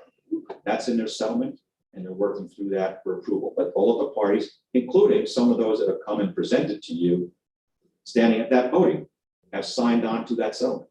That would more than triple the minimum bill next door. In the Carolinas, that's also been agreed to. That minimum bill was agreed to raise to, I believe, $30. Our minimum bill for our customer today is substantially below the cost of the service that we provided. So that customer is paying less for the service than it cost us to provide them the service. That's just when you look at infrastructure, just the cost of operating, maintaining the wires to deliver the power to their home. They're paying less than what it costs us to maintain the infrastructure. If you take into account the cost of the power plant, with the capacity that's behind that switch, ready to serve them, virtually all of our customers on the residential side are below that cost of service, but certainly the minimum bill customers, well below that. Wow. It's not a stretch to say that well over 8, probably well over 10% of our customers are receiving service at below the cost of service. Now, that doesn't make the policy bad. It doesn't make those customers undesirable at all. It doesn't make them bad customers at all. We want those customers. What we have to decide is how much of the subsidy can we give? Do we continue it, or do we gradually step that up? That's an important decision that you all will have to make. You mentioned that the FPNL's minimum bill was $8 and they're going to 25. Our minimum is already at 31. I'm guessing that FP&L's cost of providing service is providing it over moderately similar poles and wires and substations and transformers and all that stuff. Not exactly the same, obviously, but moderately similar. My question would be, how was FP&L able to provide a minimum bill of $8 for many years, or quite a while, I believe, I don't know the numbers, and they're going to 25, both of which are still noticeably less than what we're saying is too little. So I'm not an expert on their rate structure or their cost structure, but I can give you at a high level as a professional industry what I believe the differences are. Number one, economies of scale. I was gonna say. Millions of customers. Yeah. We don't. Right? But millions of customers also means much more transformers, wires, poles, all that stuff. Right. So But here's the issue when you get down deeper in the economy. Not only do they have more numbers of people paying for services, right, which they share, but when you get down into the details, we have no industrial customers. Right. We have no hospitals. We have no airports. We have a limited number of schools. We have no big malls. We have no factories. We don't have these big high-rise downtown. And I'm not saying here, please don't, in the public say, you got the utility director said we should high-rise. I'm not saying that. When you look at the cost, the amount of load that we pick up per unit of customer that we connect, it's very small because it's virtually all residential. Right. Virtually all residential. If I could install one service or two services and pick up Fort Lauderdale Airport, Miami Airport, Southwest Regional, right? Palm Beach Airport, right? Those are massive loads. Hospitals, major universities with that serve thousands of occupants, right? And millions of megawatt hours per year off of one or two or three connections per unit. We don't get anywhere near that level of efficiency. We have to put a new wire into every single home or maintain that wire, the transformers, the backyards, the tree trimming, we do all of that stuff, right? But we don't get the economies of scale. If we had some very large, we don't even have a large operating hotel or resort. right. It doesn't exist here. The expenses of this utility are being borne largely, Residents. actually, on the backs of 3,000 plus residential commercial customers. Our residential customers are getting service largely at or below the cost of service, while our few commercial customers who are dwindling in numbers are footing a large part of the bill. It's a tough conversation to have in a public meeting, but it's the only way for me to convey this information to you, Absolutely. so you can make these important policy decisions. Now, one might easily come away and say, Ed is advocating this or that. What we've done is we've put together a plan which we think is reasonable, that we think is something that all of you with various constituencies and beliefs and desires as to what you would like to see could reach a consensus on. But you certainly don't have to. This is the first one we put on the table, so you can start the discussion, and then we can take it from there. But going back to your question, we just don't have those economies of scale, those big, large customers that help carry big portions of the cost. They just don't exist in Lake Worth Beach. And I'm not saying that we should put in a big mall, but put in 15-story high. Can we borrow rises. JFK? Right. Tap into JFK? Really? Right. But that's the reality of the differences in the demographic of the infrastructure connections. Customer revenues today are lower than they were in 2017. We had rate decreases, we've had COVID-19, net metering, energy conservation. Yes, net metering has reduced our revenues. It has reduced the amount of margin, even though we didn't buy energy for those customers at that moment. We still have to maintain all of the capacity to serve that load. We still have to operate and maintain the system. So yes, net metering has had a negative impact on revenue. And that, by the way, will increase. I'm not suggesting that anybody say we should never net meter again in the future. The reality is that cap will come off at some point. Net metering will continue. And that revenue loss, which you need to sustain the infrastructure, is going to be an issue. It needs to be made up someplace. Energy conservation, as I mentioned, as customers become more conscious of energy conservation on their own, whether or not we institute rebate or grant programs, we're gonna need to pay for that somehow, and we'll need to be made up. Customers' use patterns have not returned to pre-COVID levels, and we're gonna talk about that because that's significant. Reopening of schools the coming season should help grow the commercial market from current levels. So we have the schools really fit into what we call our commercial customer class, and what we call the polyphase meter group, the large meters. As the schools hopefully come back to full force, we should see that load increase. We didn't see it as of the end of August. We're hoping that we see it as of the end of September. The customer counts are growing. We do have more customers on the system, and we continue to grow. Some months we go up, some months we go down, but overall the trend is upwards. And we all know that, of course, we have the mid, we have Deco Green, we have the Bohemian. At some point, we hope to have other stuff, including the Gulfstream Hotel. So customer counts are growing, which is good. And new residential developments, being infill, these smaller developments are expected to positively impact our revenue in fiscal 21 and fiscal 22. And I put a couple there. This chart, which all customers can get just by going to the FMEA website, this one force ranks all of 38 utilities. You can see there we're sitting at that number 9 or 10 spot, pretty far down. I'd say we're really in the bottom quartile or bottom tercile, if you will, in terms of what we're charging customers for the service we provide. So very, very competitive. So this is, we have gone to my earlier comments when I was completely unable to stay within 25 words. This is something that every customer had on their front door or on their steering wheel in the morning and say, no, we're not very expensive.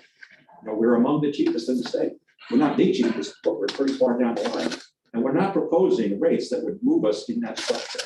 We're proposing to basically try to stay right about where we are today by making some modest changes. Energy efficiency. Yeah. There it is. There it is. This is a chart I pulled out. If we just go to the FMEA data and we just look at the various categories that they chart and they graph and they make and they show data for. If you just go into those categories, you can see what the local utility, other utility, brand X would charge that customer and what we would charge. This is all public information. It's been out there, and you can see that they're substantially lower. Yeah. And that's fact.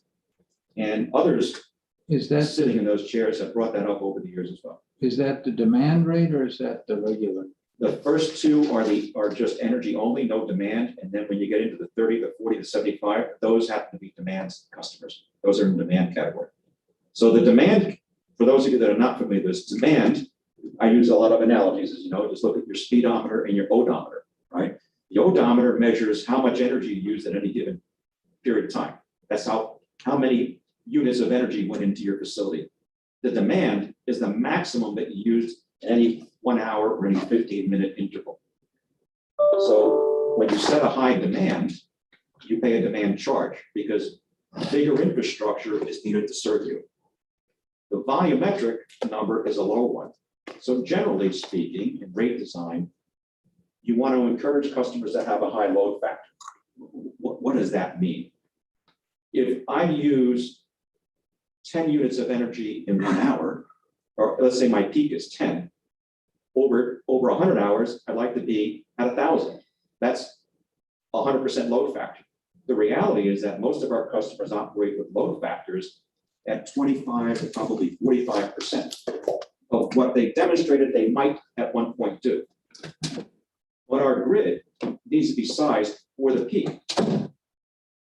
The wires, the transformers, the towers, all of the infrastructure, including the power plant waiting for the call to run or send more power, needs to be sized based on the highest point that you reached at any one time.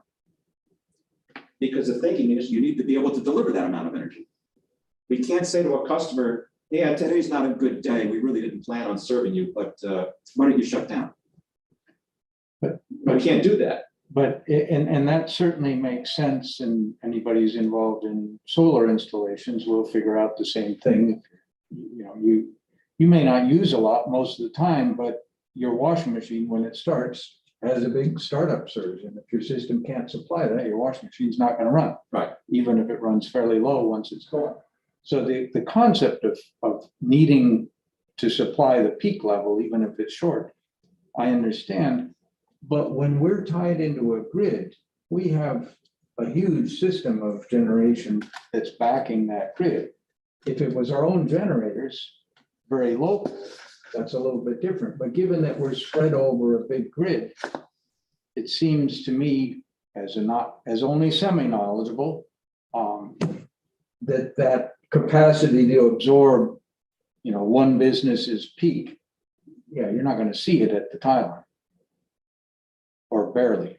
For any one business, no, but we have to look at it in terms of thousands of businesses and thousands of customers in aggregate, because that's in fact what we pay Right. for. And if we all turn on our washing machine at the same time, now we got a problem. Fortunately, we all fit very predictable, repeatable patterns. And what typically drives infrastructure investment is what we refer to as in our case, it's our peak alone. So if we peak at 97 megawatts, we need infrastructure that will in fact deliver 97 megawatts. That's just wires. Okay. On the power plant side, you need to have infrastructure of that plus 15%. You have to have capacity that's at least 15% higher than your peak. That's a federal regulation. That's Reliability Council. You need to have that, right? This can't be a hypothetical, gee, I'll get it somewhere. Now you have to demonstrate, you in fact have it pointed to you in a contract, physically bolted to the ground, ready to make energy. On the transmission infrastructure, distribution infrastructure, you need to be able to sustain that. We then fall into the FPL transmission system because we take service from that. So we have to look at what's the coincidental peak. So we pay for transmission based on our load or our contribution to the coincidental peak of the FPL system. That sets our rate, and we pay that for the entire month. Now, because one customer has solar or doesn't have solar, or was home or not home that day, we're all contributing to that peak. And that cost has to be recovered. What we've done over the years is we've sheltered certain customers from those costs. And I'm not saying it's right or it's wrong, it's reality. We've done that. That's, by the way, not unusual in utilities. So it's not like Lake Worth is doing something that's unusual, it's the norm. But it's also not unusual that those rates do in fact go up over time because you do have costs to recover. This chart helps you to understand or see in a numerical fashion, and it's presented different ways with bars. But we went back to 2015, we looked at residential sales, commercial sales. Now these are just meter revenues, right? Revenues that we achieved because power went through meters to homes and businesses. And you can see that the combined total in 2015 was 51, let's just call it $51.6 million. And as you go across, you can say, well, keeping in mind that we have infrastructure that we have to maintain. So when revenue goes up or revenue goes down, it went up, may have gone up because more customers were connected. It may have gone down because some customers left or we charged them less. But the reality was the infrastructure is still there, it has to be paid for. We went from 51 million up to 54 million in 2016. 2017, we had a rate decrease and we had a hurricane, went down to 53 million. 2018, we had another rate increase, went from 53 million down to 51, no hurricane, full year. 2019, we recovered a little bit, about 1.1 million, got up to 52.4. 2020 dropped to 52 even. 2020, COVID, right? 2021, we're projecting to come in at about 51.8. We set the budget for 52, planning on 53.4. And then you can look in each one of those boxes and see which ones are growing, which ones are shrinking. I think that if you look across the commercial, you see that commercial hasn't done a heck of a lot. The average is about 20.2. The residential average is about 31.6. So we're concerned about the commercial. But when I look at those, as a science guy who looks at lots of time trends and data, and I'm basically seeing on both the commercial and the residential, it's basically steady at about your average with a little bit of noise around it from year to year, but I don't see any noticeable trend there. Now, I didn't graph it out and run a linear or any other model on it, but and then when you look at the next graph down, I get similar sort of idea. I think that's a different time period though. Similar. What we see though is after the rate decreases, so let's look at 2028, where the rate decrease kicked in. And we got down to 18. I'm sorry, 2018. I can't see 2028 quite as well. We're planning for 28, but when we look at 2018 actuals, you can see that we hit the bottom of the curve there. So in spite of the fact that we had lowered our rates, we had more customers, and to some extent, maybe some more degree days, because we do track also degree days, which is the amount of, it's a good indicator in a population that's air conditioning intensive. You can see that we climbed from 51.3 up to projection today of 51.8. We did get as high as 52.4, and we're projecting that in the 22 numbers, we could get up to 53.4, which might be a little aggressive, but we have many more customers today than we did in 2018, right? And we're assuming that the weather will return to a more normal pattern. We're also looking forward to a slight increase, hopefully, in our commercial customers coming back from where they were last year, with the colleges open and schools being open. Hopefully, businesses coming back in downtown and busy again. What really hurts us when we see papered up windows and no commerce happening. That's not only bad for the fabric of the community, it's also bad for recovering of costs, especially when those accounts are just hanging in the bill. It's way below cost down. This chart has to be looked at very, very carefully, but with a caveat. The blue line represents the percentage of the energy that we sent out. So think of this as the pie, right? The piece of the pie that went to the blue, and what's blue? That's single phase meters. Single phase meters are found in all residential customers and in small commercial. That means that they have basically plain old electric service. The other line, which is, I'm told is red, I'm colorblind, but it looks red, looks a little orangey. This one's red. That's the percentage that's going to the polyphase. Well, who's the polyphase? That's the big commercials. We take this back to January of 2020, so pre-COVID. And you can see that as COVID took hold, let's say in March, that commercial load dropped. Businesses closed, the restaurants closed. People. And residential went up. Right, just as you would expect. Right. And as we went further through COVID, go out to November of 20, the residential is starting to go back down, but that's a little deceiving because now you're getting past the summer cooling season anyway. But you can see that the residential goes down over the winter, then comes back up, not quite as high today as it was at the height of COVID, but commercial didn't go anywhere. Commercial didn't go anywhere up. It continued to decline. That's concerning. Sad.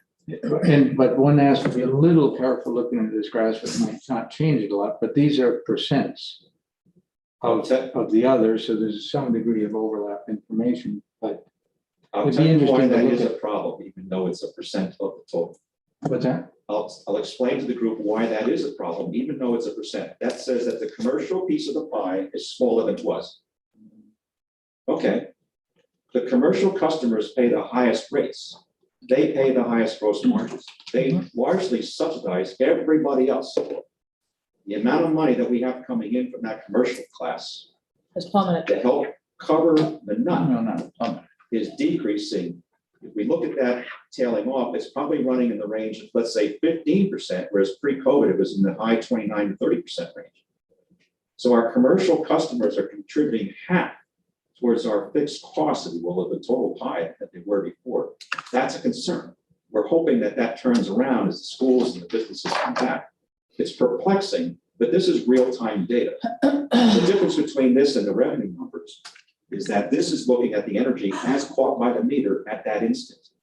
The revenue will always follow 60 or 30 to 60 days, maybe 90 days behind, right? As we get through the billing process and customers actually pay their bills. But this is a pretty good leading indicator of what's happening in the system. I would say 15% decline is a plummet. I mean, that's a big revenue drop. From a business perspective, if I lost 15% of my customers, I would consider that a demon drop at Cedar Point, which is an amusement park, like that's. But what if, say, as the Bohemian and the Mid and these larger developments all come online, that's gonna push up the blue line. And then naturally, as the blue line goes up, the orange line is gonna go down because it totals 100%. Right. So it's not an indicator of usage necessarily, it's an indicator of the share. Exactly. This is just a share. Right, Look at the usage, so- you have to go back to the revenue table, in the Right, previous slides. Well- Very, very correct, but. You could plot this real-time data as actual kilowatt hours and do the same graph, but not do it as percent. Right, we could do That that. might be I mean, worth looking we at. could do 100, right? We could just produce a lot of things, but I think you can get that feeling by looking at what happened with the revenues and are they going to come back? So if residential comes on very strong and allows us to hit our numbers without reliance on commercial, that's fine. But I'm not saying that we need to have more commercial customers. What we're saying is those commercial customers were paying a big part of the bill. And if there's not as many of them going forward, well, what you're no longer getting from that group as a percentage of the share is going to have to come from another group.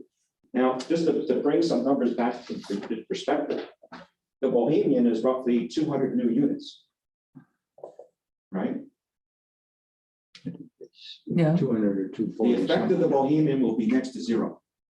Because we lost 160 customers to net metering. Right, so those 160 customers, and I'm not saying whether net metering is good or bad, this is reality. Those 160 plus customers were previously full customers of the utility. Now they're making their own energy and getting the same level of service from the utility. So those 160 customers are worth near zero to us in terms of revenue. They're not contributing a lot. So we gained the Bohemian, that just gets us back to where we were before we had the net metering, right? So you have to look at it that way. And net metering, while it currently has a cap, when that cap is released, it will come back and that trend will continue, I believe. I mean, assuming the economics of solar remain competitive, my assumption is people will continue to sell it, customers will continue to consider it. That's why it's important that we offer our community solar program in the 23 timeframe, 23, 24, a little bit after we think the caps will come off. But that's what we have to keep in mind, that as we lose customers to net metering, to self-generation, we've lost that customer and we're still providing the same level of service that we were before. We have to add growth just to make up for what we're losing. And that's important. So growth is important to recover that. Or we just spread those costs over the folks that are left. And those are real numbers. Since we're in the profit concern for the utility company, when we talk about solar, are you interested in being in the business of installing solar panels? I think It's a business. that's a business to be in. We don't have the skill sets to do it. We don't have the equipment. We don't have skill sets. We don't have the workforce. Now, that doesn't mean that our workforce is not capable of learning how to do that, right? So They're very is it, bright, very good. is it something to consider as a profit a profit center for you? It is something to consider, but it requires a lot of study, and we would, in essence, be taking a municipal workforce and having them compete with a labor resource that's already in the marketplace. But your It can certainly concern, be done. your purpose is to make money at this point.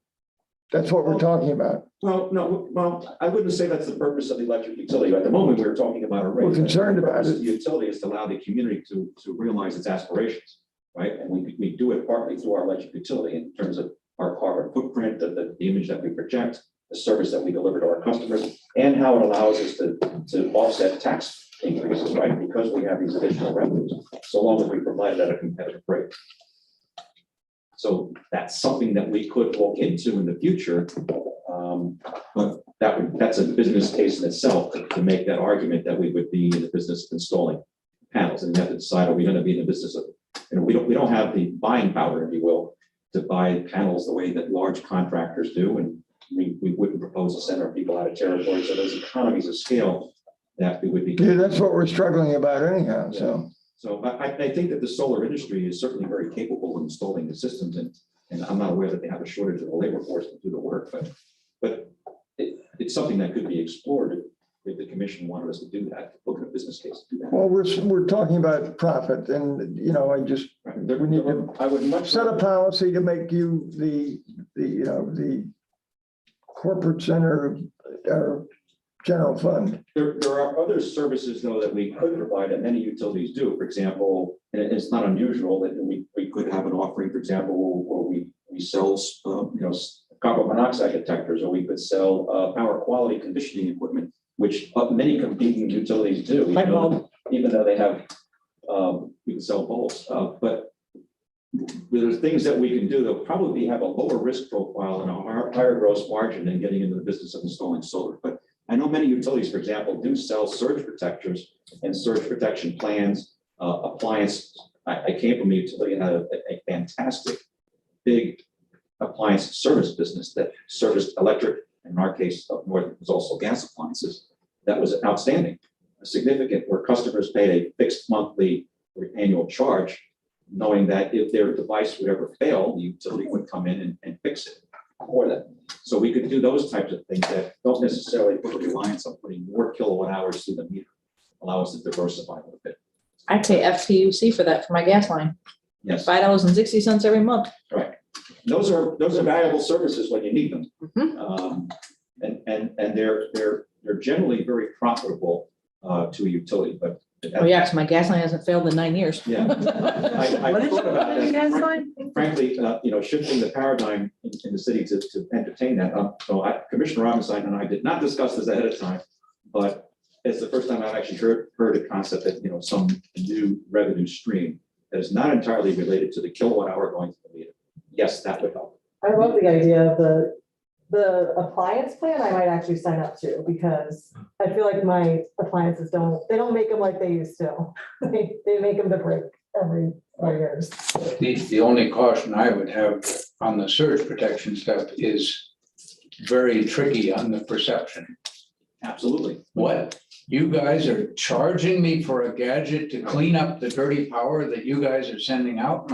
I don't think so. Right, but on the flip side, we're asking customers to pay more money so we can improve their infrastructure so the lights don't go out. Yet we also have proponents that say we should pay customers money so we can turn their lights out when we want. Not necessarily turn their lights out. Or turn off their pool but- pump, or turn off their hot water heater, or set back their air conditioner. So these.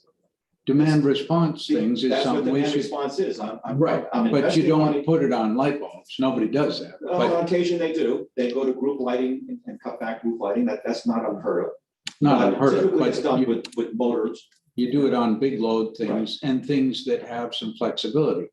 So, Correct. and So- you make it Right. an It- offering to customers. It's all in the messaging, and Yeah. I'm worried about that, right? If I'm sitting as a customer, and I know I look up on the screen, you're all listening at home tonight on YouTube.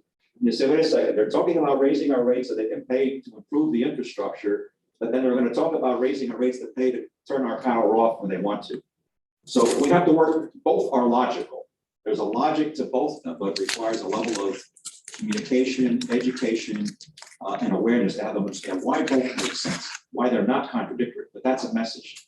Now, selling the power quality monitors, that's something that brand X does across the street, and many utilities do it. And there is that issue. They say, well, so your power is not of good quality, I need to fix the device. Well, there could be lightning surges, right, from lightning strikes or something that happens, motor vehicle accident that causes a problem, neutral that breaks, and which does happen on occasion. And we want to make the customers whole when that does happen. But those things, that's a product we can, so other products and services, whether it's a smoke detector, the carbon monoxide detector is another thing that people. Thermostats. Thermostats are a very good one as well. Assuming, of course, that customers, thermostats are, we jokingly say it's not as easy to install today as they used to be. There's a lot of different colored wires, and for a colorblind person, that's a little bit difficult. Just lift your But- finger and touch it. Exactly, but yes, thermostats are, and Commissioner Mcboy and I talked a lot about, we both have the same style thermostat. I do thermal storage, I chill the house at night, and I know the power's cleaner and greener and cheaper, even though it doesn't show up in my bill, and I draw the blinds during the day, and I can usually go till mid-afternoon before the air conditioner kicks back on. And I like to do that, but don't always have strong support. We've shared our But we're believers in challenges this. But I should really get back on message here. But so the next few slides, which I know Commissioner Boy has put together on a single piece of paper, these were the Stantec scenarios when they looked at our revenue requirements and sufficiency. And there were scenarios A, B, C, and D. We have looked very closely at the Stantec scenario C, because it's the one that gets us to that 180 days of working capital over a 5-year period of time. So basically, we have to increase our working capital from where we are today to where we would like to be in 5 years. That's about a $10 million increase. So you'd be looking at about $2 million increases in revenue per year. But you're also looking at a 6% increase in one calendar year. Which is below what the competing utility is going up by. So Yeah, but still, when we haven't raised rates in 3 years, 4 years, Well, whatever years, to since say, oh, 2014. by the way, now you can write us a check for 6%. I mean, that's the one that I clearly wrote no next to. I mean, And in big that's- letters. So again, you all have that, that's why it's there's a straw man. The reality is, at the end of this 6-year process, 5-year process, we'd like to have another $10 million of working capital. So my question is, on these Stantec models is, if we know our franchise fee is flat 8%, why is it jumping all over the place? And I sent an email asking this 2 weeks ago, and it still hasn't been fixed. But if we know your franchise fee is 8%, shouldn't we see 8% across the board every year instead of 7.7, 8.3, 7.9? You don't want to ask that question, because most of Yeah, those numbers are less than 7. Yeah, but Plus it'll raise. I'll take a stab at it, and not being the finance person. I believe what they do is they look at the they look at the general fund, the pot of dollars, and they say, we want more dollars or less dollars. But that's not the policy that we're talking about, is it? They back into what that percent equals. Okay, but we're not talking about that policy. We are talking about a new financial policy going forward where everybody pays 8%. The part of the problem is that the rate, the 8% is set prospectively. So they look at the revenues that they think you're going to have for the year and say, okay, we'll take 8%. So if your revenues were lower, too bad, they're taking the same amount of money.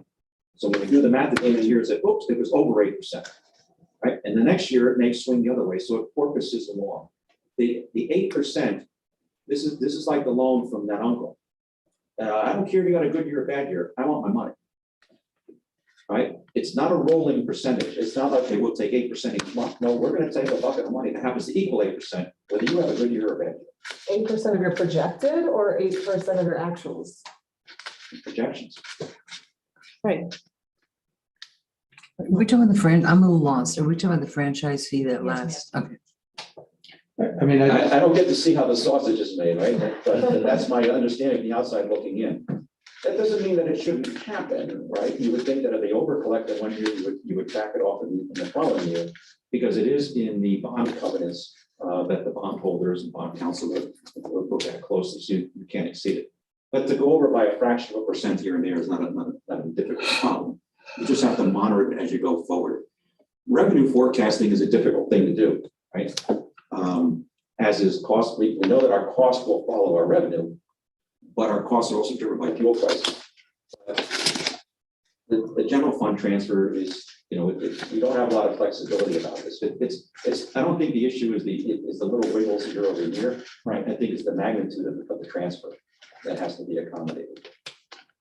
7% would be more interesting from the utility point of view. What we had done is we had planned on a number. For example, for years it was around 4.8 million, and then we lowered it to 4.5. And we did our financial planning. We said, okay, it'll be 4.5. Raising it to 5 from 4.5, right, or 4.9 and change. That's a big jump under the new policy. I understand why the city needed to do that. I get that.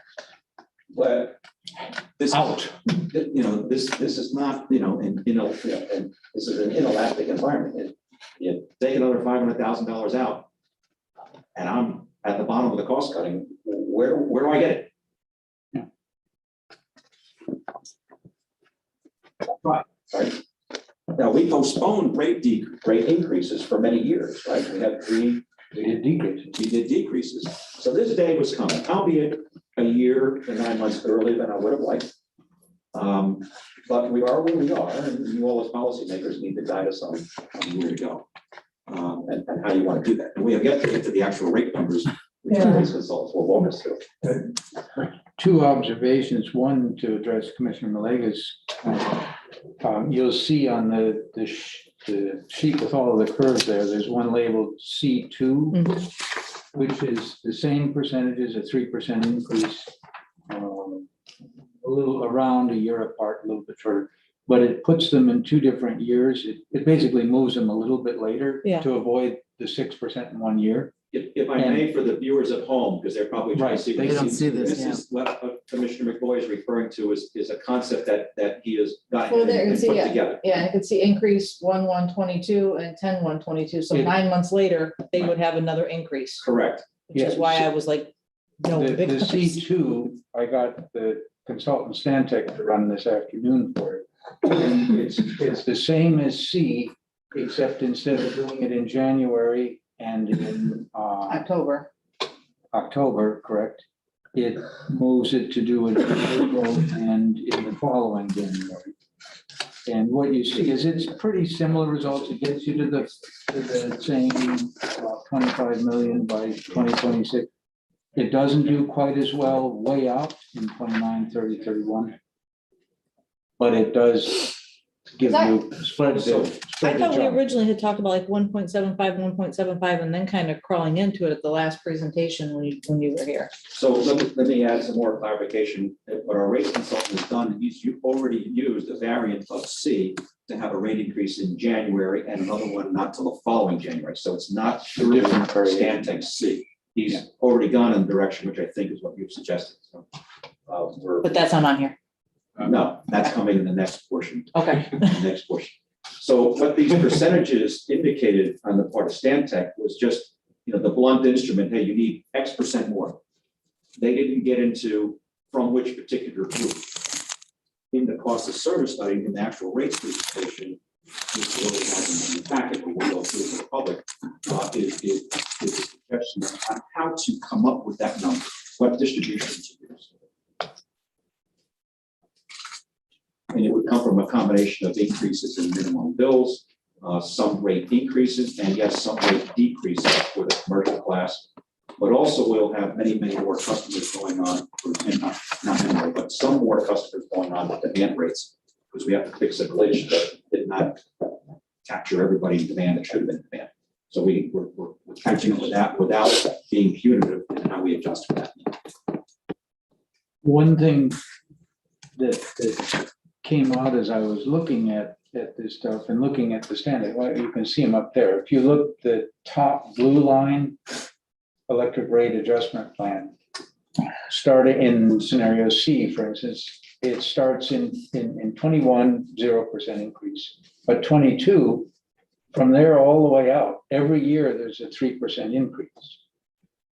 And that's something that we need to think about. That's what it takes to pull the reserves up and hold them up, because you can see the reserve needed goes up a little bit over Right, but 27 out. those outer years are very difficult to predict. So keeping in mind that this model assumed a 0.5% growth in customer base. So if we had a higher growth in customer base, or we had higher degree days, that number might not need to be as high. If we had cost reductions, fuel reductions, there's assumptions in here for where power costs will go. Now, what we did provide was a 10-year look ahead on what our wholesale power prices will be, helped largely by our nuclear investment, the Stanton unit being retired, coming off of coal, and then the big increase of solar coming online at the end of 23 and 24.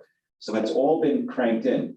What we're not suggesting that you do is, and of course, we're not voting on anything tonight. We're not asking you to vote on the rates for the next 2, 3, 4, 5 years. What we're saying is vote to give us the first year. And then we check again this time next year and say, okay, where are we? How are we doing? And then if we can do another rate increase, we do it. So we do it in a measured approach year by year by year as we look at how we're actually doing. If we don't have storms, if we do have storms, we'll have to make those adjustments up and down. So that's something we would look at ahead. Now, Your crystal ball for customer growth, is you're predicting.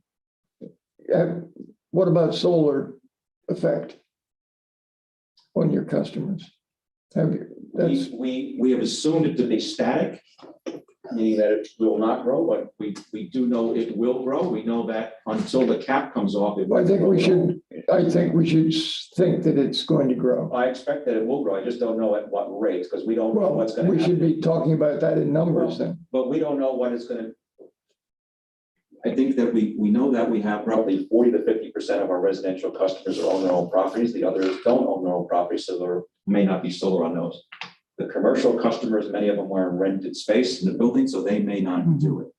We don't know where the investment tax credit is going to go. We expect that under this administration, it'll continue strong. But on the other hand, the cost of solar panels is going up significantly. So we don't know what's really, and the cost of labor to install is going up significantly. And our commercial customers have less cash in their pockets to make these investments in some of the residential. So it's hard to, will it go up? Yes. By how much? I don't know. You'd have to, talk to the solar lobby and say, hey, what do you want? So you're figuring static? I think for planning purposes, we're assuming static, at least for the next fiscal year. Long-range plans, it could go higher. Well, because we have a cap and our cap's on and we're not That was right. cap on our second tide on. So, Correct. I mean, if we're not gonna be on the second tide line for 18 or 24 months, then when we revisit next year, we can, okay, we need to look at this again and make sure you factor that in. What we have not explicitly carved out either is vehicle charging. So we just said 0.5% growth. Now, if vehicle charging takes off significantly, that's greater than just customer growth, right? If that home that was already there is now charging an 80 kilowatt hour battery every 2 or 3 days, well, suddenly that's like having yet another home, right? So the load, you get more load. And we believe that as you go forward in time, certainly I think if any of us are sitting here 20 years from now saying, wow, there's a lot of electric vehicles around. But if all of us are sitting here together in 2 years or 1 year and say, I don't see that many more. Right. But they are coming. That's a wave that's coming over the, And it's coming, Wave is definitely which coming. is good. And Which as is you good. pointed out, the number that sticks in my head is 100 miles, about 30 kilowatt hours. 30 kilowatt hours is about the same as the 1,000 kilowatt hours a month. Right. So exactly what you said, it's about another house. And that's a phenomenal growth opportunity because just over that bridge are thousands and thousands of condos that are not in our territory, many of which have owners in them that can afford those new electric cars and would probably bring them down for the winter and charge them near Lake Worth and patronize and Absolutely. and visit our downtown. Get them Matter up, of fact, get them up, get them in. And looking at our charging stations, the biggest revenue generator we have, ironically, is the J Street lot. There's more charging there than there is at the beach and more charging than the golf course. Oh. Matter of fact, there's people that we can see in the results. People are parking their cars there overnight to charge them, which is great. How long does it take to charge a car?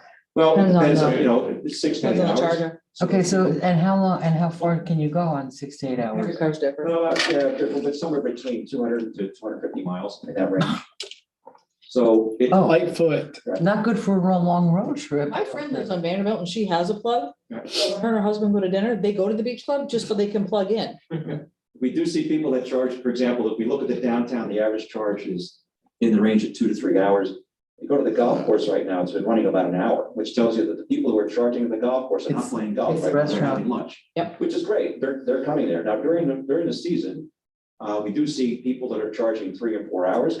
And we also can get the Are account they number. paying for that We or is don't- that free? No, they're paying. The charge? We charge the residential 1,000 kilowatt hour rate. Oh, okay. Their beer tab is commensurate with The their, what? What? their beer tab The beer tab. and mirrors their charge time. No, I think it's less than that. It's probably under $1. I can't imagine having to charge them for 9 hours to go 200 miles. Well, that car might be going around 200, the 9-hour charge is probably, the Tesla is probably, pushing 280 to 320 miles. That's not enough if I'm going on a road trip. Sorry. I think, well, I'm a big proponent of electric vehicles. I think the thing to keep in mind is that for every $10 you would have spent on gas in your regular vehicle, you're only spending $3 for electricity. That's Except you have to get a hotel room so that you can charge it Well- overnight for the next No, you just day. get a hybrid that has electric and gas. Well, that, yeah. However, the Make them next both. generation of chargers, which we're looking to install, will charge that vehicle in 30 to 40 minutes. Oh, okay.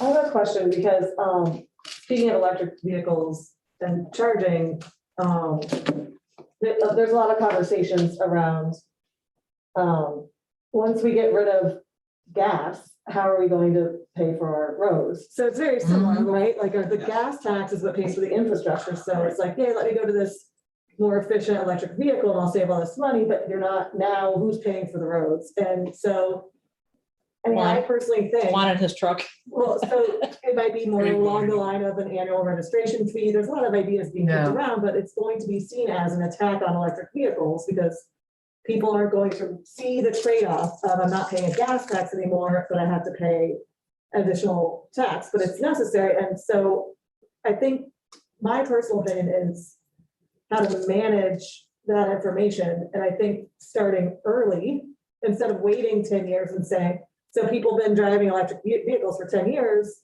without having to pay this extra fee, then all of a sudden we can't sustain that anymore. And it's like, boom, where did this come from? And so I'm just wondering the same thing with our electric utility. Do we see any kind of major shift in our rate structure in the near future, as you're saying, raising minimum rates and doing things like that? And how do we plan so that in that future moment, it's like, where did this come from? Right? Like, how do we, so I'm just curious I know it's already almost 9 and we still need to get to our rate study, but this is related to the rates. And I'm just curious if we're obviously this model is business as usual. This is how we generate revenue for the next 10 years. Do we see a shift happening? Yeah, absolutely, Commissioner. And the point you made, let me put it this way. You're obviously pointing out that the electric vehicle, so if you buy an electric vehicle, you were once paying gas taxes, which are supporting roads. Now you're driving electric vehicles, so you're no longer paying the gas tax, but you still need the road. Yeah, So who's paying for that, right? Rooftop solar. Right. Same Right, analogy, right? Well, they're now making their own power with rooftop solar. They're no longer contributing what they were contributing to the grid. I'm not saying that one is good and one is bad. It's the same discussion. The grid still has to be maintained. Right. We need a solid, reliable grid that will withstand hurricanes, that will facilitate all of this commerce that's going to take place, as well as the road infrastructure. So that is coming. More and more states are grappling with that. I'm not aware that any state has done it yet, but you see more, no pun intended, on that matter. So that is an issue that's coming that the industry will have to face, and I do believe that eventually states will do that. But of course, there'll be lobbies that'll fight that, right, and argue, which I would expect the same way as folks that fight against raising minimum bills that might affect a solar customer.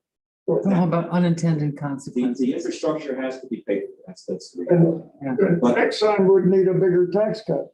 Well, I'm not gonna. But we mentioned before in our conversation about raising minimum rates, the possibility of grandfathering existing customers in, and as new people come on the grid in the next 2 years or something, making the expectation very clear when they're deciding, do I pay for rooftop solar, or do I just buy in, my solar through the utility company, and so they're making an informed decision about how much money to invest in their infrastructure based on that cost plus the cost of our grid, and that there's an understanding there. Where now it seems the challenging part is when they made that investment, they weren't told, oh, by the way, you're going to have to pay all this extra money to use our grid. Well, there's I like lots to of take care of that. investments where that, for example, when became a customer of any utility, whether it was a water utility, gas utility, electric utility, telephone utility, said, gee, when I got my phone service, I expected it to be that price forever. No, the cost of service goes up, and businesses, and in this regard, we are a business, except that every dollar that make it turn profit goes back into infrastructure or goes over to general funds and support the aspirations of the city, right? So you've got costs that go up. This not rate making discussion necessarily opinion, but do you want to exempt certain groups of customers from having to pay for their commensurate use of the system when they're already well below that cost of service? So it's not like we're asking them to pay more than the cost of service. They've historically been below the cost of service, and even with this proposal that's in this package tonight, would still be below the cost. $35. Correct. Yeah. And my understanding is that the rate wasn't back to $35 for a while. It was lowered to 31 and change. I don't have the specific dates when it happened, but I was told that was one of the things that took place. But that's a policy matter. So I don't think that, I don't mean to insinuate that because you've made that suggestion is a bad suggestion. I'm just giving information. It's perfectly reasonable for a commission to decide to do that. You have that power. You were granted that authority. It's yours to use wisely. Oh, lucky us. There is a piece, we keep mentioning that if somebody's connected to the grid, they are using it the same way, whether they are generating power or not. And I think that's a little bit unfair in the sense that if you're loading the grid heavily with a lot of usage, you're putting wear and tear on it differently than if you're loading it pretty mild. And if you're a solar, if you're doing rooftop solar, your big loads are during the day and your solar is covering a lot of that. Your smaller loads are at night. So not only is your total less, your annual total may be a wash, that you're not doing anything, putting stuff in as much as you're taking it out. But you're using it during the low peak times.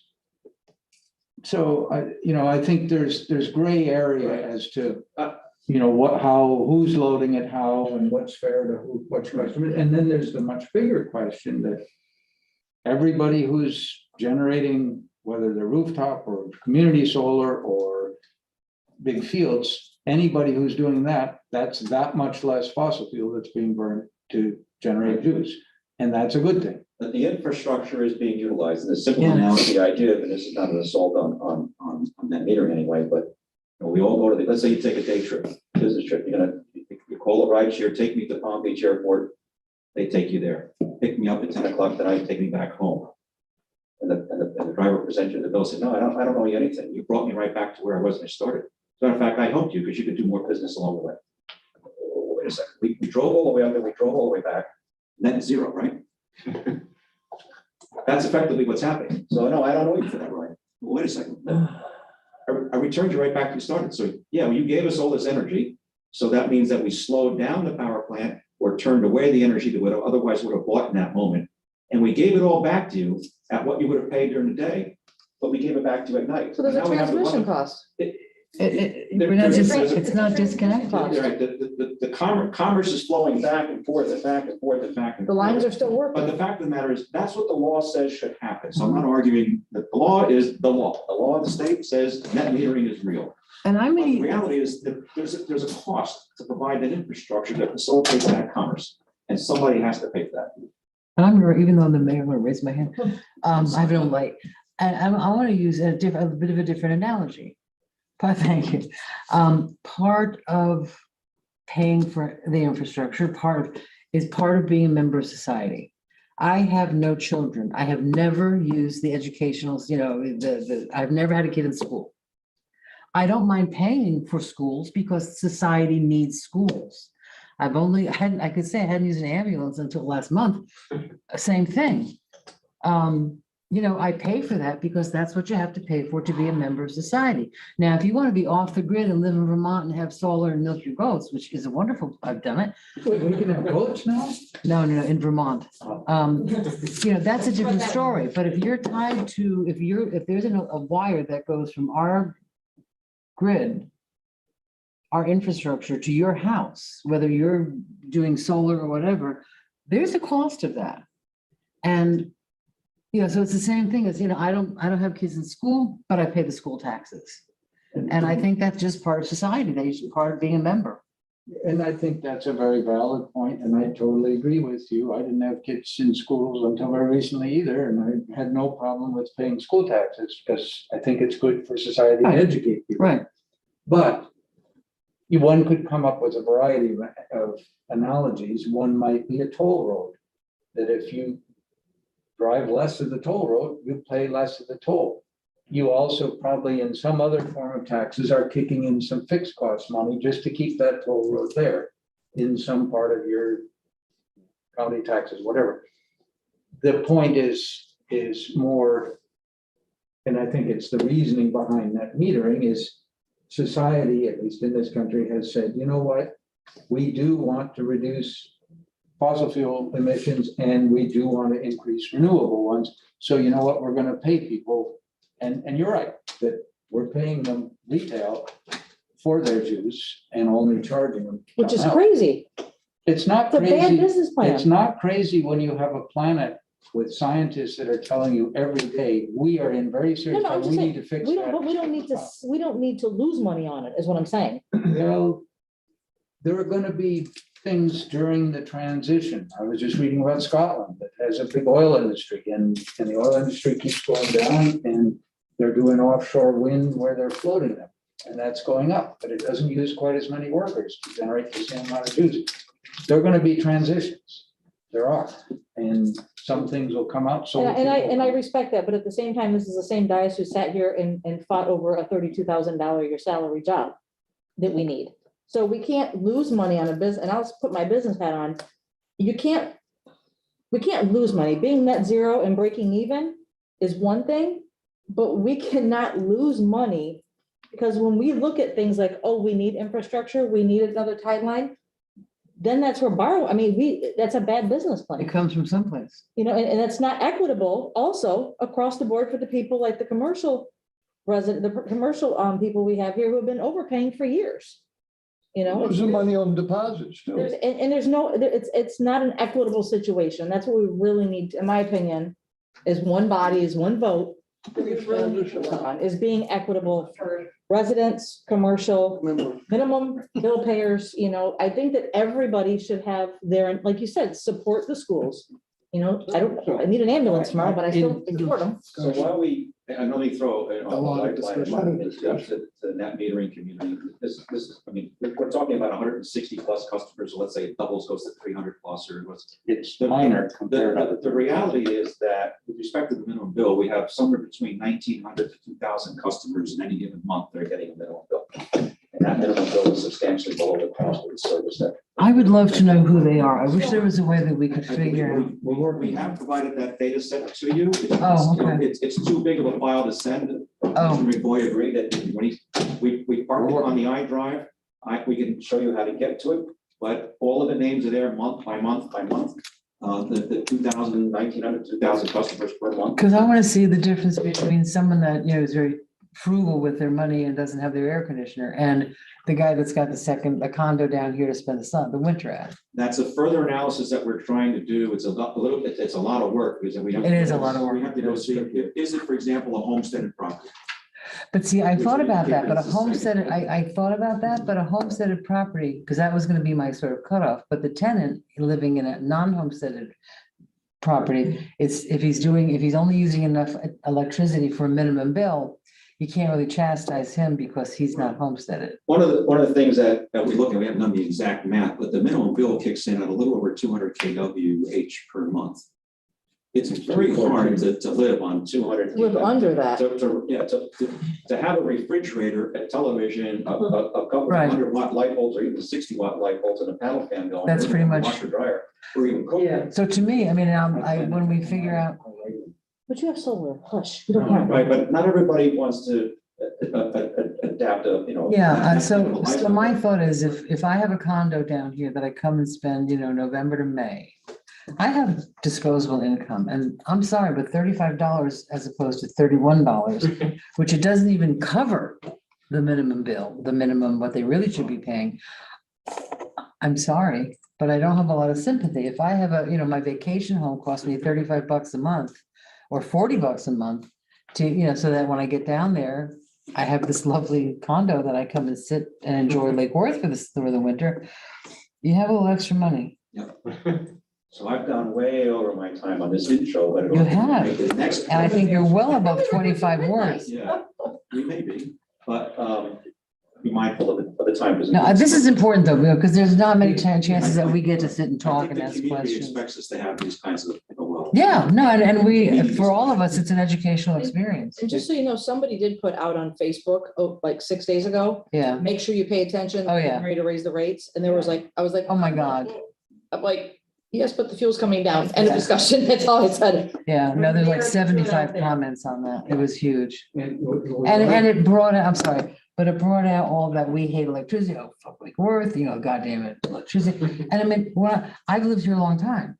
I mean, I used to think it was sort of charming that the lights went out once in a while because I lived in Vermont where it was very unstable. So, Poor Vermont. no, I love it. But when, we have, one iguana shouldn't take out half the city. That was one of the comments. And That's right. What's your comment? One iguana. on Facebook, somebody put one iguana shouldn't cut out half of the city, if it gets into the system. And okay, it must have been a big iguana, but all in all, we have pretty reliable electricity. Yeah. We really do. I mean, it's gonna go out once in a while. And So, you know, One comment that I think Commissioner Malega made a very good point, that equity should be an important goal for us all on the commission. It's not an unreasonable goal at all. The only caution I would make is the same way that commissions in the past said, hey, it's not unreasonable for us to just set the price so that it's lower than our brand X, I believe is the term. yeah, And there were some good reasons to do that. However, the cost of doing that was we spent our reserves down. And now here we are. right. I know it was a great PR for the, you know, to lower the rates, but we were still living off our savings. Exactly. And what we're seeing, I think it's important to be very conscious about that. And Director Liberty suggested, you know, there may be some noise around that, but a basic number that's coming out of Stantec is we from here forward, if we want to recover in 5 years on our reserves, we got to start right now. We have to do it. 3% a year every year. That's a big deal. It is a And very big deal. it's a very big deal, and you can adjust that and say, well, we want to bring the commercial down. Well, then your residential is going to be a bigger than 3%. As Ed is very clearly laying out for us, he doesn't have a big box of money in his corner to pick up the slack. So if you're going to lower one, well, there's only residential and commercial customers. No, I understand that, but. Was there, We're also saying, don't raise it any more than the competition. Keep them at Right. or below, keep them below the competition. And the proposals you see tonight keeps them below the competition. Because right now, our As far as commercial we is know. nowhere. They don't tell us what That they're was, going to do. that's a settlement that was agreed to. Right, we It's do know. before the Public Service Commission, but all of the major interveners and that utility all shook hands and signed and said, we agree on this settlement and submitted to the Public Service Commission. is it 3%? No, it's more than that, 6.5%, Okay, something But like that. that means And it's a 2 years where four-year it's- plan of six, they're going up about $14 or $16 over 4 years. Locked in. was there a suggestion that we do this for, that we, not tonight, but that we do this for a year and see how we are at the end of the year? Did somebody talk about that? Yes. So a year from now, come back and be like, all right, how did that work out? Yes. but, and that's fine, and I agree with that. Obviously, that, you know, in my business, that's called adaptive management. You look at where you were aimed and you look at where you actually went, you make a slight course correction and you get back on course. But the numbers out of that Stantec are not going to be way, way off. Mhm. So if we come back in a year and instead of it being a 3% needed to be on track to write, it might be 2.9%, or it might be 3.1, or it might be 2.7, but it's not going to be far off that if you want that goal. And that's something that, you know, it's something we got to wrestle with somehow. I mean, and we're It's not talking, an unreasonable amount. You know, if you look at other utilities, water goes up about 3% a year across the country. Because costs go up. No, and I'm not saying that I was against the raise. I just said I was against 2 raises in 1 calendar year. I was agree. like, That's- absolutely. That's hard why I no. did the C2 one, to try to. So in the plan that Leidos has prepared, which is actually in the backup, is showing it January 1 and then not another increase until the following year. from January. But we're only suggesting that you approve the first one. And not tonight, but you Right. consider that for the October 26th meeting. I mean, if we're talking about 3%, I'm looking at scenario B, just for what the heck, all right? It's, D or B? Look at C is the one that gets you there. well, okay, it's 3%, 3%, 3%. So we're talking about from essentially $108 in 5 years, one, two, three, four, for it to be $10 more. I mean, we're not $2 talking per about in 5 years. I mean, we're not talking about huge increases. I mean, yes, if you're on a fixed income, that, I'm not discounting that.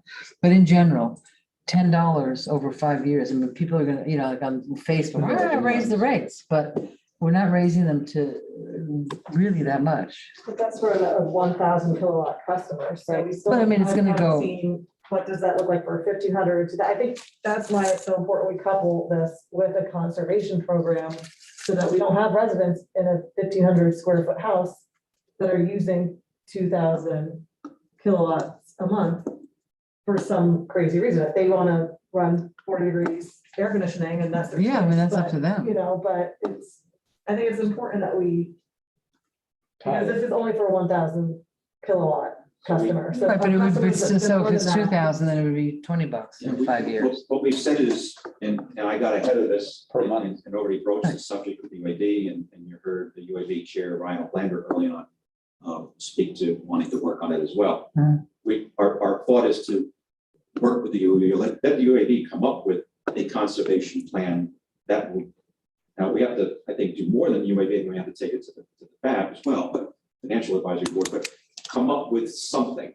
Some alternative. But well, there are no dollars in this plan, and I can't tell you how many dollars we would need to add to the budget right now to support a conservation program. That needs to be looked at. So what would be appropriate? What level of rebates would actually work and create some level of savings? So we have to buy less energy, right? But will that, if I give somebody, for example, or you decide to give somebody $500 for new air conditioner, do you actually save $500 over some reasonable period of time as a city by having done that? Or is it just an No, it's outright? a perk. And then, and where does that $500 Come from. Right, exactly. And- Yeah, we know and that. there- Right. But there is an answer to that. We had a program in place for a number of years before. And what we did was at the 1,000 kilowatt hour level, or I forget the exact details, but it was about 2%. So it was about $2 added to your bill, everybody's bill. I thought it was only residential, but it reminds me that it had commercial. I'm pretty sure it was everybody. And I defer to, I don't know. But in any case, the bills, some of the bills, residential or maybe with commercial, had $2 a month extra. So your cup of coffee. Yep. That supported increased conservation in the whole community. And it was somewhat aimed, somewhat like Mr. Coward's program, toward low and moderate income. We could discuss whether we want to put that kind of thing, or as Mr. Coward said, which I thought was interesting, a sliding scale kind of thing, that you make it available to everybody, but you help the needier more than you help people who can afford it. One thing I think we need to look at too is, you know, But I that's keep, how we funded it. no, It was not funded out of anything else. which I don't know why it went away because it was funded that way, but the People mayor look at keeps, that as another raise. yeah, the mayor keeps saying, you know, she's referenced people on a fixed income. And when we're doing that program, or, you know, UAB is looking at that, is I would really like us to consider, you know, a flat payment, putting people on a budget payment who are on a fixed income. So we have that somebody who's on Social already. Security, and making sure that they know that's available. Because when people hear this, like you said, they might be like, oh my gosh, I can't afford that. But there are the few that that might not be affected by it. There is a budget plan that's available today, but there's a problem with it because the billing system that we have does not allow it to work logically. So for example, a customer can go onto a budget plan, let's say it's $100 a month. But at the end of the year, let's say it really should have been $110. So now they have to settle up. Oh, really? That's not a budget plan. That's not a budget plan. Well, That's deferred payment. This works, it works its way to every utility. It's not. Yeah, it's the What's prediction different thing, about you don't know. Lake is our billing system, in most utilities, it takes that $120 shortfall and it raises your budget slightly for the following year. Oh, okay. To offset it. So it offsets it. Our system does not do that. It requires the cash out. So the customer now finds out that they're $120 short at the end of the year and they didn't know that, then they're very upset. So the billing system does have a budget plan, but it's one that was developed right after the abacus. Or before, Which maybe. is, I'm sorry I said that, but we need a billing system that readjusts the budget.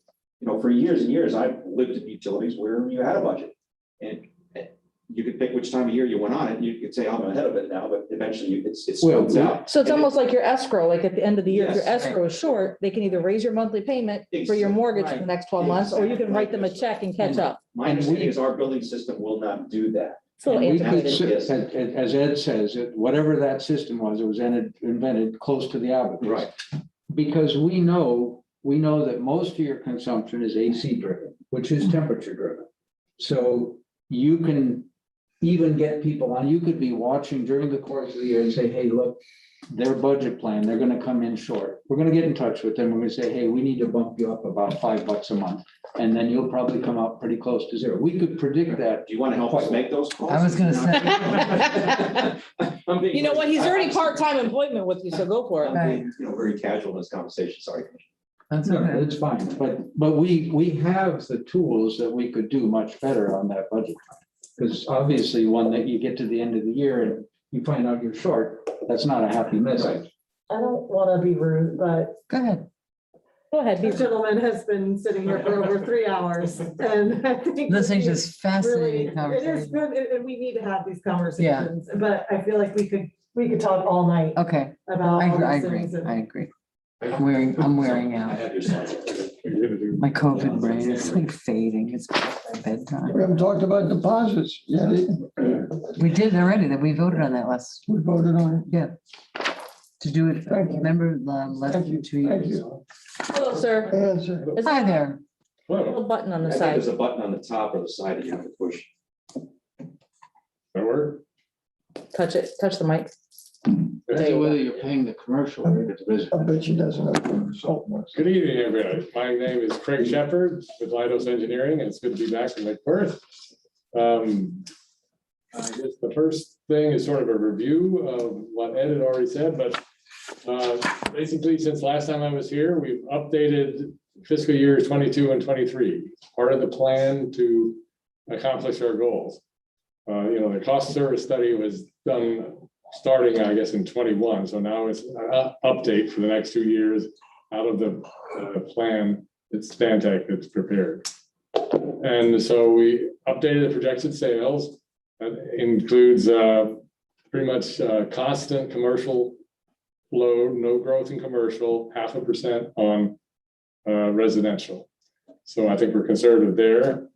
We updated the projected revenue requirements for 22 and 23. And we've sort of taken an average, so it wouldn't be a big bump in the first year. The average would be 60.7 is what Stantec has said. So took that revenue requirement and revised the rates based on the cost service analysis.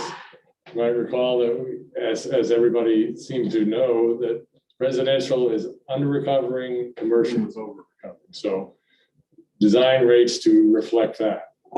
And to revise rates to meet the long-term working capital goal of 180 days, or which is about 25 million by fiscal year 26. And then also keep in mind to revise rates to be more competitive for the commercial customer. That's where the biggest mismatch for rates are compared to your neighboring store. And then also bear in mind city policies and industry standards and regulatory standards. And just bring out the two slides that we're aiming toward is the working capital fund going up to 25 million by fiscal year 26. And also the revenue, this is scenario C, revenues and expenses. Revenues should be approximately 60.7 the first 2 years. And then just sort of review, average 60.7. Pieces of the pie, most of your costs are power costs, you have other O&M costs, you have some debt service, general fund transfer, and other same type of pie. The next one we've talked about, and I think we've added a couple more lines. The residential fixed cost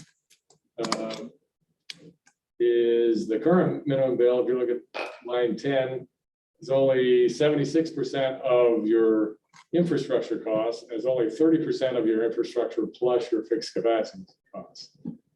On the commercial side, it's only 46% of your infrastructure costs and only 15% of your total fixed costs. And then if we raise it to 35, you're closer to your fixed cost, but still, even if you raise commercial 100, you're only 93% of your infrastructure costs and only 30% of your total fixed costs.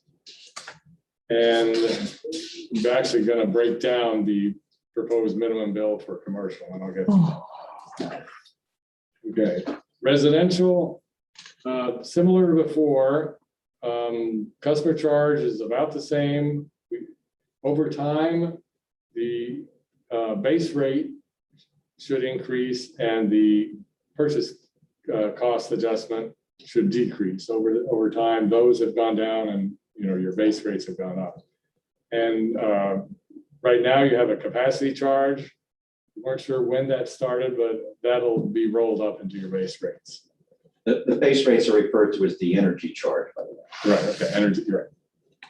Energy charge and your power cost adjustment. The PCA is all typically referred to as the fuel charge. It'll go from being a fuel charge to a PCA charge. That includes more than fuel. That'll be a different formula because it's more than just fuel. Right. But it will decrease Right. from, let's say, 3.5 cents, 3.578 to 2.95. And so, and we propose that would be effective January 2022. And that would, for a residential customer for 1,000, it would go from $107.99 to $112, so about a little over $4 a month. And looking at that also, the neighboring utility, their settlement rates are going up more. So you would actually be below the settlement rates of your neighboring utility.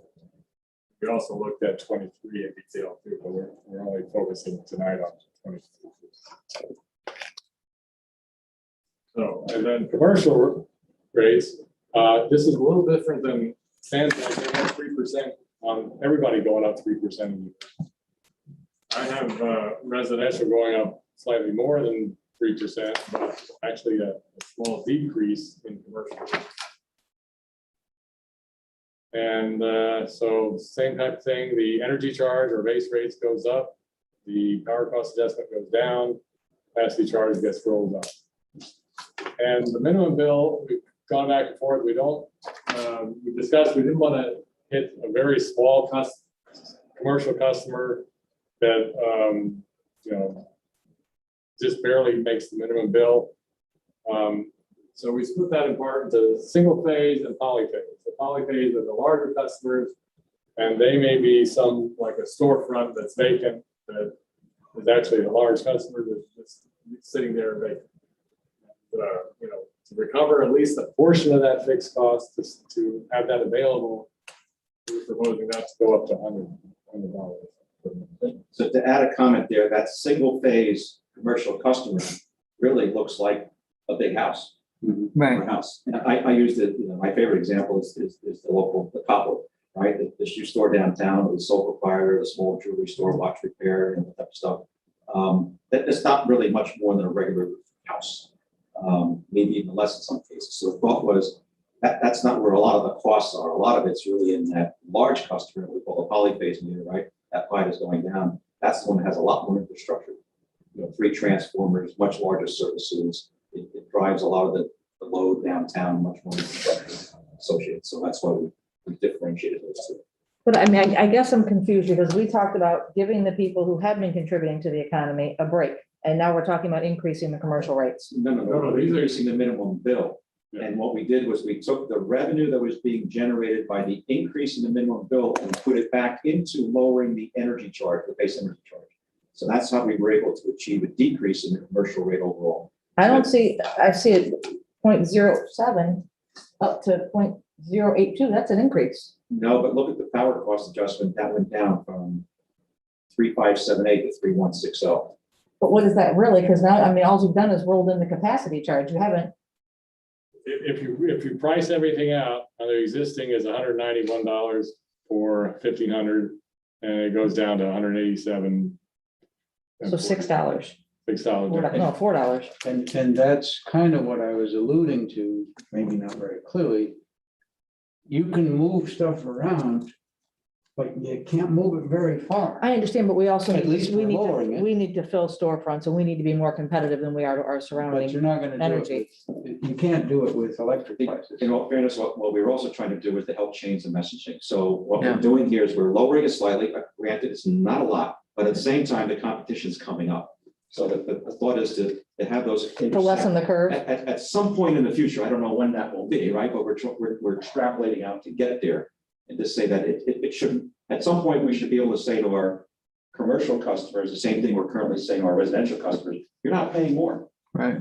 Okay. And this It's minimum, not costing you more to be in Lake Worth than it does to be a mile away. okay, and this minimum bill, you also talked about putting it on vacant storefronts who just have not been contributing at all. Absolutely. It already is. Well, No, there are people who have empty storefronts here who have not received a minimum electric bill in 2 years. so I have a question about, my question was about that, the single phase versus the polyphase. So when Starbucks moved out of the downtown and that storefront has been empty, Mhm. that's not, I don't know, huge.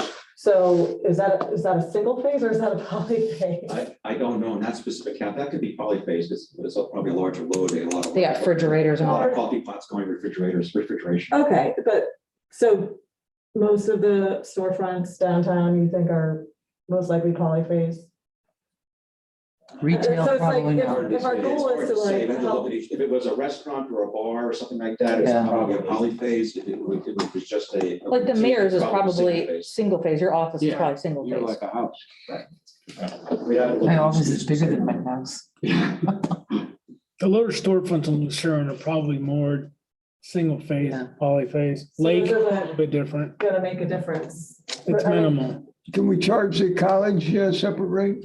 The college has been on a special contract since the mid-90s. Mm-hmm. And that contract rolls over every 2 years in perpetuity unless either party steps up. We have asked, Lytle has been very busy getting this done, but they're also been tasked under the contract to go look at specifically at the college rate. And make sure that, A, that it's correct, that we're maximizing what we're able to do.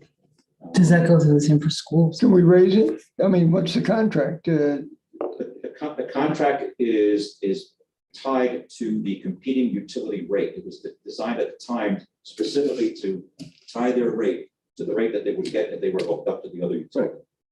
And it gives a maximum discount. It calls for a maximum discount that we would have to give under the contract. And it's been adjusted over the years, but it hasn't been looked at from a fresh perspective to make sure that the contract is being administered correctly. A lot of the terminology that existed in 1995 is no longer the exact same terminology that exists in 2021. Is there hope there? There I is. think he's fishing right now. There's always hope. I think. He's fishing. I think there's hope, but there's probably not a windfall. Right. We'll take it. I think the best thing that we can hope for is the students get back. Yeah, The students get back. Now, the college, however, has also done a fantastic job of energy conservation Right. over the years. They've installed modern chillers with what we call a much lower IPLV, which is an efficiency designator for chillers. They schedule their chillers appropriately. They shut down over the weekends very aggressively. And we were hopeful for a while that some new buildings would get built there, as opposed to those programs going to other campuses in their system. No. But I don't know where those stand right now. But the best thing we can hope for is that they get students in those seats, which is great for learning to begin with, right? And putting those young professionals into the workforce. But that we'll check the rate to make sure it's correct. do our And we're also schools, making infrastructure improvements to serve them better, so they have. Right, I was just Yeah. gonna say, didn't we just approve we like are. a And they're ton not of gonna- spending around them? Right, they're going to 26 kV service on both sides, Right. but that's good for us, it's good for them. We have to improve reliability, so they might, you have enough outages, you lose revenue there too. Sure. And we don't want them to say, gee, this campus is too expensive to operate on, we should think about building our next program, whatever it's going to be, at some other location where they might have a better rate. We want them to build those buildings here. That's a difficult curve to bend. yeah. What are the school rate? Is there a special rate for that, or do they pay, what do they pay? No, there's no special rate for the schools. Are they commercial or is it they're commercial? Commercial rates. Okay. Primary commercial rates, and they're all demand customers, they're all significant demand. Yeah, Which is why they turn off all the lights at 8 PM right. on the outside of them, I mean. So we've also analyzed 2023, and we think by 2023, it's going to be very close on the non-demand commercial to your neighboring utilities. They're going up by $13 in 1 year, and then another almost the next year. While That's not on here though, while right? they're going down. That's not on here. Okay. Yeah. So the plan is to lower that gap on commercial. And the next one, commercial demand, that is the one that's the furthest apart from your neighboring utility. Again, we were proposing a slight decrease, and that would, we think by 2023, that would narrow the gap in half. It's still, it still needs work, but at least I think, you're good on residential, you're gonna be good on small commercial, large commercial probably is the last to get encouraged. Always us little guys. But I think one of the arguments on FPL, their rate increase is heavily toward residential. And they've been accused of subsidizing the large commercial rates, whereas it's the opposite of what's. Nobody can accuse us of that. Really nothing to laugh about, fortunately. But it's almost, Yes, I'm it's 9:30 at night and we're losing our. And just a couple things, this is sort of like the other graph, but this is just comparing FPL, Lake Worth Beach, and then municipal average and the IOU average, you're well below now, and you're planning to be in the future. I have to say, though, I agree with Commissioner Stokes that I would like to know the average of our customers that really are 1,000 kilowatt hour. And if the average is, if our average is 1,800 kilowatts, The average is less than that. It's It's 900. less than? Yeah, it's A 900. little bit less. Actually, Commissioner McBoy actually did a great job with staff. He did a lot of analysis around that. So it's less than It's a 1,000? little bit less. Okay. yeah. And there's no study on the effect of the commercial rate on vacancy rates. So I'm not gonna argue that we want to be competitive, but I'm just saying that we need to understand that there are other reasons why there are vacancies. Oh, I mean, yeah, I agree with you, but the people who have the vacancies need to contribute to the economy. That's a separate issue, and I think we all agree. Well, that's the on that. minimum fee. Yeah, that's the minimum vacant. But In many cases, those accounts are sitting there dormant, all the infrastructure is still connected. Yeah. All the infrastructure was built to serve them. And they're paying a minimum water and sewer, but they're not paying a minimum Yeah, electric. no, and I think we're unanimous that doesn't make sense. We should definitely be, if they're empty and they have, it's a capacity thing. They Yep. should be paying. Commissioner, I'm sorry. I just have a question. I totally trust your abilities. When you say 900 though, that's the mean, that's the median, I'm sure, were you able to look at the distribution? Because if, I'm looking at distributions. I haven't calculated medians yet, and there's a little challenge with it that I'm seeing that some of the numbers in the residential column are residential, but like one of them I looked up is over like 100 South J Street. It's a residential building, but the whole building apparently has 1 meter. So that number is wacky compared to the and other. you So I took gotta out do all our some, net metering people and you took out all of our I haven't people got at that far the yet. minimum. I was on vacation, remember? I did do some, I mean, I understand Volunteering. that, But if we were truly definitely. around 900 kilowatt, people wouldn't be screaming about their electric bills. But it's not the electric, median, But right. there's a very significant number of people who are way higher than that. But they're That's what also, that's what I wanted to look into, and how to figure out is, And well, who are those people? Do they know that they're higher? Are they okay with that? Some of them will be. Right, but when That's we're some of them looking at our residential rates, the energy charge is 5 cents kilowatt hour for the first 1,000 kilowatt hours. Then it jumps up to 7.8 for each additional kilowatt hour. So it's like, well, this all looks really nice and amazing for that 1,000 kilowatt hour. I suspect that I don't think that's 0.078 per kilowatt hour additional. That's dollars per kilowatt hour or 7.88 cents. But our cost, it's that way because our costs go up significantly. Once you get above that threshold, you have more capacity in power plants, you have. But I think, shouldn't that actually be additional 1,000 kilowatt hours? No, additional over 1,000 per kilowatt hour.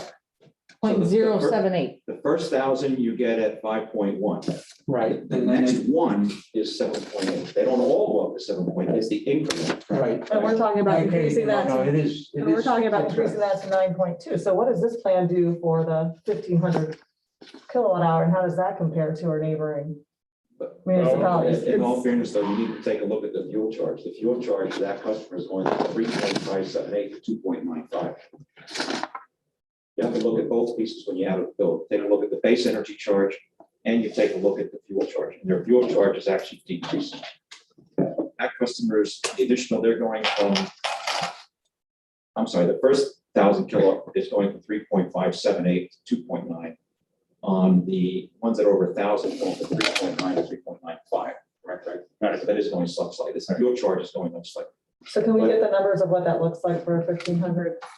Yes, I don't know if that was in the package or not, but I don't think that might have been one of the later slides you sent, but it's a reflection of the fact that the costs are going up. Costs are costs. And, you know, we get criticized for having the electric utility subsidize the general fund. But if you look at FP&L, I mean, their profit goes to the shareholders. I mean, it's not like it's free for anybody. That's a very good point. When you look at these rate increases, let's go back to what we did with the general fund and shared services. Over $2 of this increase is directly related to the increase in the transfer of the general fund and shared services. They'll pay a franchise fee and Hey. property tax. Kim, if you go to page 13 in here, I think it goes 500, 600, 700, all the way up to 5,000 kilowatt hours. Is that commercial or residential? Residential, it says. It says comparison of existing residential service rates, and it's got a little one with a, I don't know if it's in slideshow or not. I think that was in the package. It's in here. It's in the additional. See slides, this? but it's not in the slideshow. Yeah, Here, pass that down. Sorry. coming through. I guess paper is good.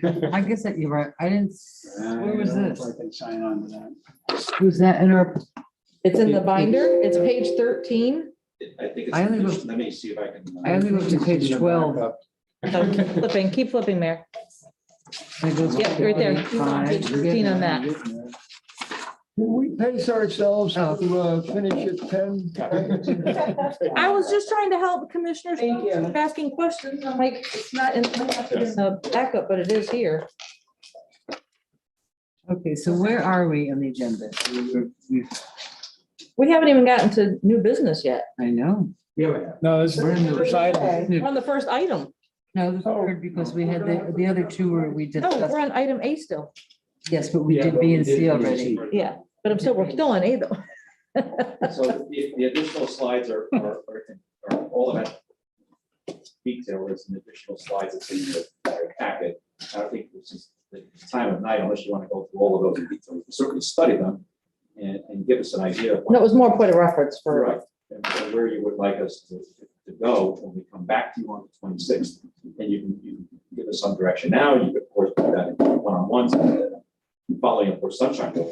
About the rate increase, you mean? Right, and are we headed, are we headed, this is not appetizing, right? This is not oh gee, we get to play with rates now, we're all happy about raising it, but if you think that this is a fair and reasonable approach for year one, knowing that you're gonna revisit again in less than 12 months, we'll be back discussing this. Mhm. Really, we should be discussing this shortly around the time of budget season. I was gonna say, yeah, that's a little. So do you feel comfortable, you don't have to give me an answer now, think about this 26 and then do it a one-on-one, if there's a consensus now that you all think you can do that. Is this something that you would want to see formalized for a vote on the 26th? Some specific tweak or there's some other consensus? Give us that, send up a signal, right? I would be okay with it for the April 1st, 2022 scenario, which is what my colleague C2 put in here instead of doing it on January 1st, doing it in April. Starting in April? Yes, ma'am. And the reason for that is? Again, we're in the middle of COVID and I just feel that that's right after the holiday season. I mean, I mean, I'm just asking, I don't. tax time for businesses. I'm just thinking of all of that that happens at the beginning of the year. And it would also help us with getting the word out, I believe, and educating consumers that this is coming, but here's the truth to it. So, I mean, it's only 3 months to me, and I think the number gets us there, and I just think it might help more with publicity. We need to get the public word out. I mean, Right. We've got to have a campaign to educate the public about this. So thank you for, Yeah, no, I don't have a Mind problem with that. that it's a 1 quarter delay. Look So at the somebody. revenue who that's like, realized will be lower, so they will push It's driving. more of an increase Turn around and into do the next Yep. round. which there's the next Which is round. okay, Yeah. I just want to make sure we understand that. So okay, so let's keep this thing, let's keep this train. So I'm in favor of Oh, moving. is that your, done with your presentation? I think I'm done. And you did a fine job. Thank you very much. Really, poor guy. Where do you come from? I mean, where do you have to come from? Hialeah. I'm not going. More importantly, where is he staying? So I give consensus. I think this is That's staying at the. 3% and the That's minimum staying go at the golf to street. 5, which I think should be higher. but- I agree with all the numbers on the minimum. But could across Okay, the board. and I see you're relying on Mr. Robinson. Holiday Inn Express. Have you been following along with us? Yes.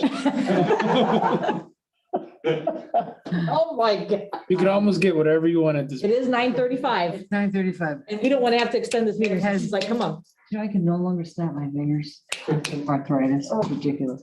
Yes. For you. So you heard what Commissioner what her I name? listened to Oh, my everything. God. No, I'm Mcboy. You're big boy.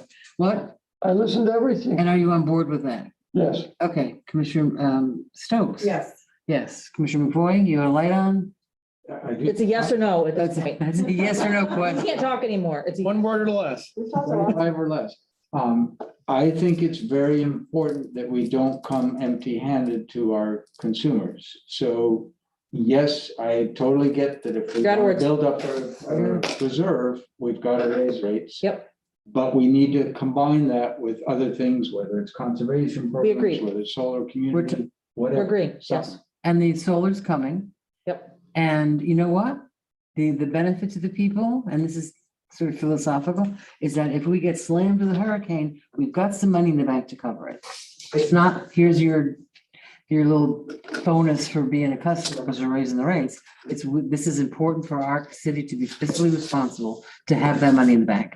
Because if we do get hit with a big storm or some catastrophe, God knows, we need to pay those bills. It's just, I mean, it's nice that they all lowered the rates, but they ate away the savings account. Yep. And we're the ones now stuck with the sort of like, well, we're gonna raise the rates, but we have to because no money. I feel like this party just keeps getting better. We go from the budget to hiring a CM to raising the electric rates. Woohoo! So, okay, so we have consensus.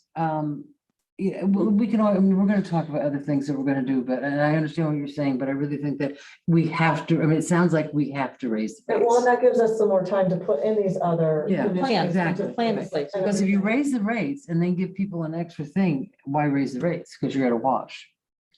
But we have time to work that out. Yeah. I think we should, and we need to talk about it. We do. And we're gonna have our first priority session. But not tonight. soon. Not tonight. I think there's consensus on that with no qualifications. But Can you Okay. give me that data? what's that? Can you give me the data that you're looking at? Yeah. Too? So based on what we've heard tonight, recognizing it's not a vote, we will bring you back an appropriate package. for the October Starting in 26th, April. Which will. yeah, April which will 1st. get to April 1st. 1. 2025. Thank you very much. And then conversation again next April, or before next April. Before April, right, yeah. You know what I mean, before next April. Woo, okay, moving on. Regular cycle of. Yeah, so it's not a surprise. Customer growth, Yeah. quarterly financial. And this will give us more time to educate the public. So A, B, so we're done with that? Yes. Oh, gosh. yeah. Oh, my God. Do we have any public? Pass that down. comments? Do you want a copy of it? I would love a copy of Okay. this. I'll make a copy and put it on your desk, Thank you Um, so or much. I'll slide it under your door. Madam Clerk, do we have any public comments? I have one comment, Madam Mayor. And why don't you read it for us, please? I shall do that. Why, thank you. Ramsey McLeod, 24 South C Street. I fully support the initiative to make solar power a larger contributor to our electric grid. I think if we could successfully implement such a program, we would be the only city in the state of Florida to be so forward-thinking to do this. I think we are just the right size to initiate such an effort by using a natural resource that we have a great access to, the sun.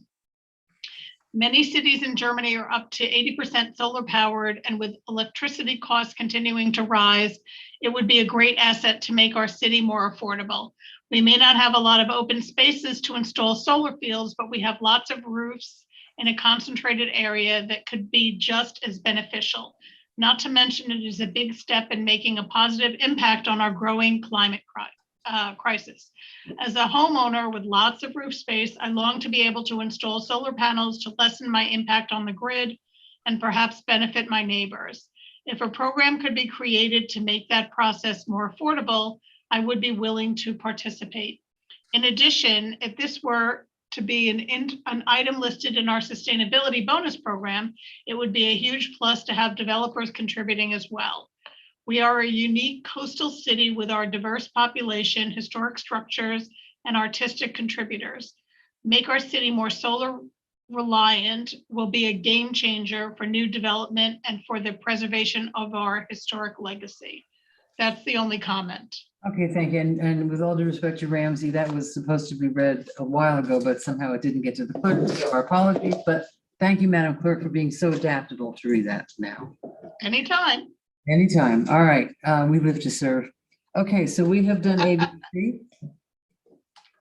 And I think we're in D. Yep. And D is an agreement with Data Pros for the utility bill printing and mailing services.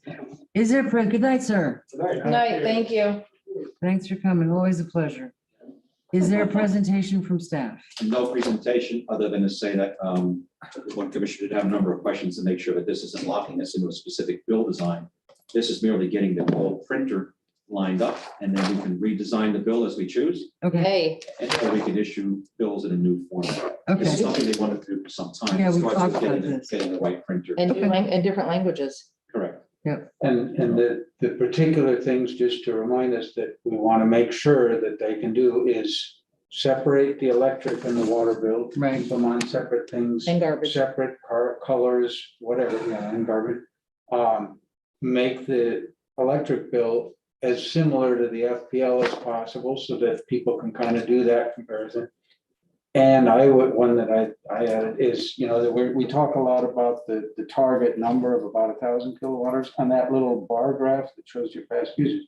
Put that either straight across as 1,000 or corrected by temperature for months or something. There's clearly a lot of things we can do in the bill, but after a while, it starts to look like a quarterly, a monthly financial statement. No, it's From the clearly trust or clear something. presentation, yes. But, yeah, and obviously there's more and more push to have things included in the bills, more messaging, other programs, fill them Right. up. The postage numbers get higher and higher and higher, right? That's a heavier and heavier envelope.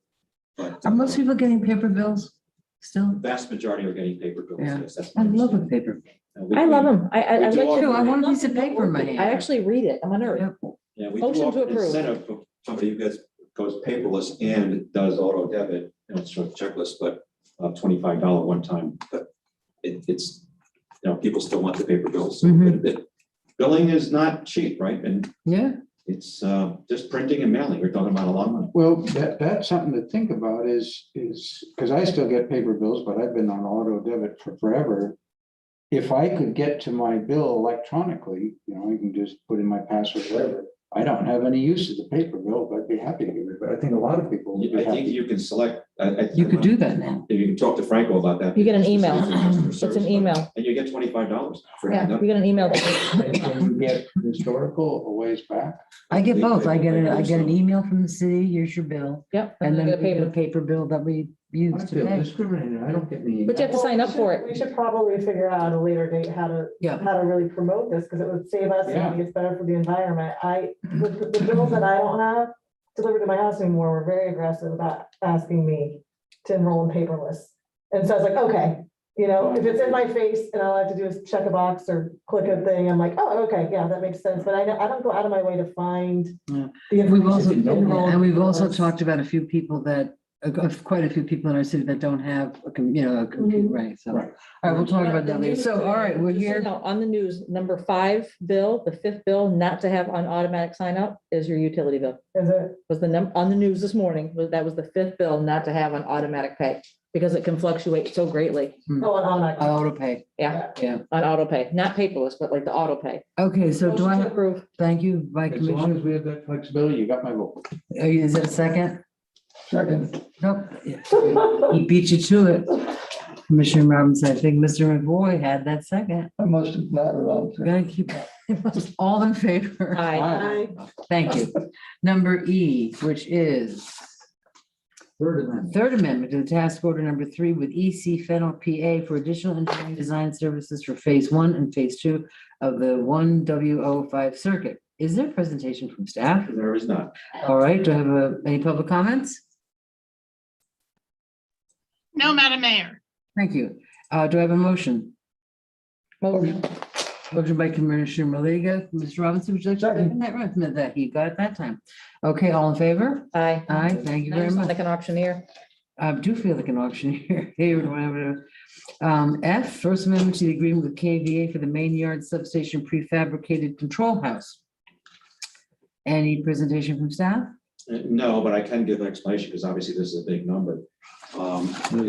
The control house is basically a category 5 quality bunker style building that would house the relays and protective devices and the intelligence that protects and operates our main switch yard. Oh, That equipment today is housed in unclimate controlled or not climate controlled cabinets local to the breakers, and also in the system operations building, which is not a rated building.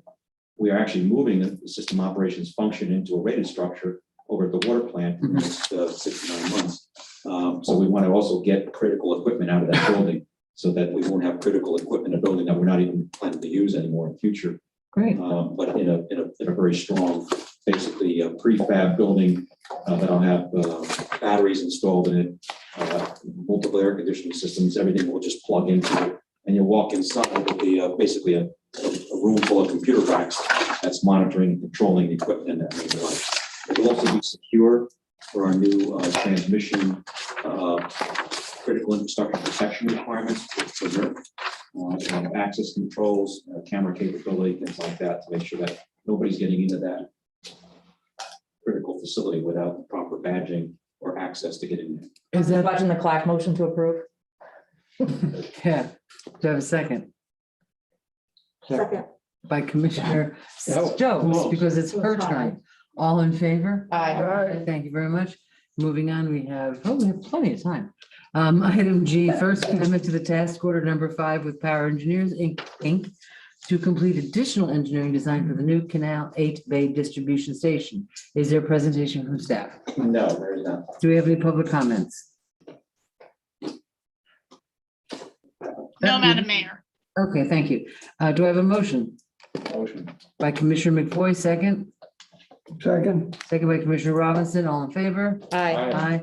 Next motion would be a motion to Adjourn. adjourn by Commissioner Maliga, second by McBoy. McBoy, all in favor? Aye. Go home. Get the heck out of here. You can't, you don't have to go home, but you can't stay here. Can't stay here. Thank you, everybody. Thank you very much. thank you.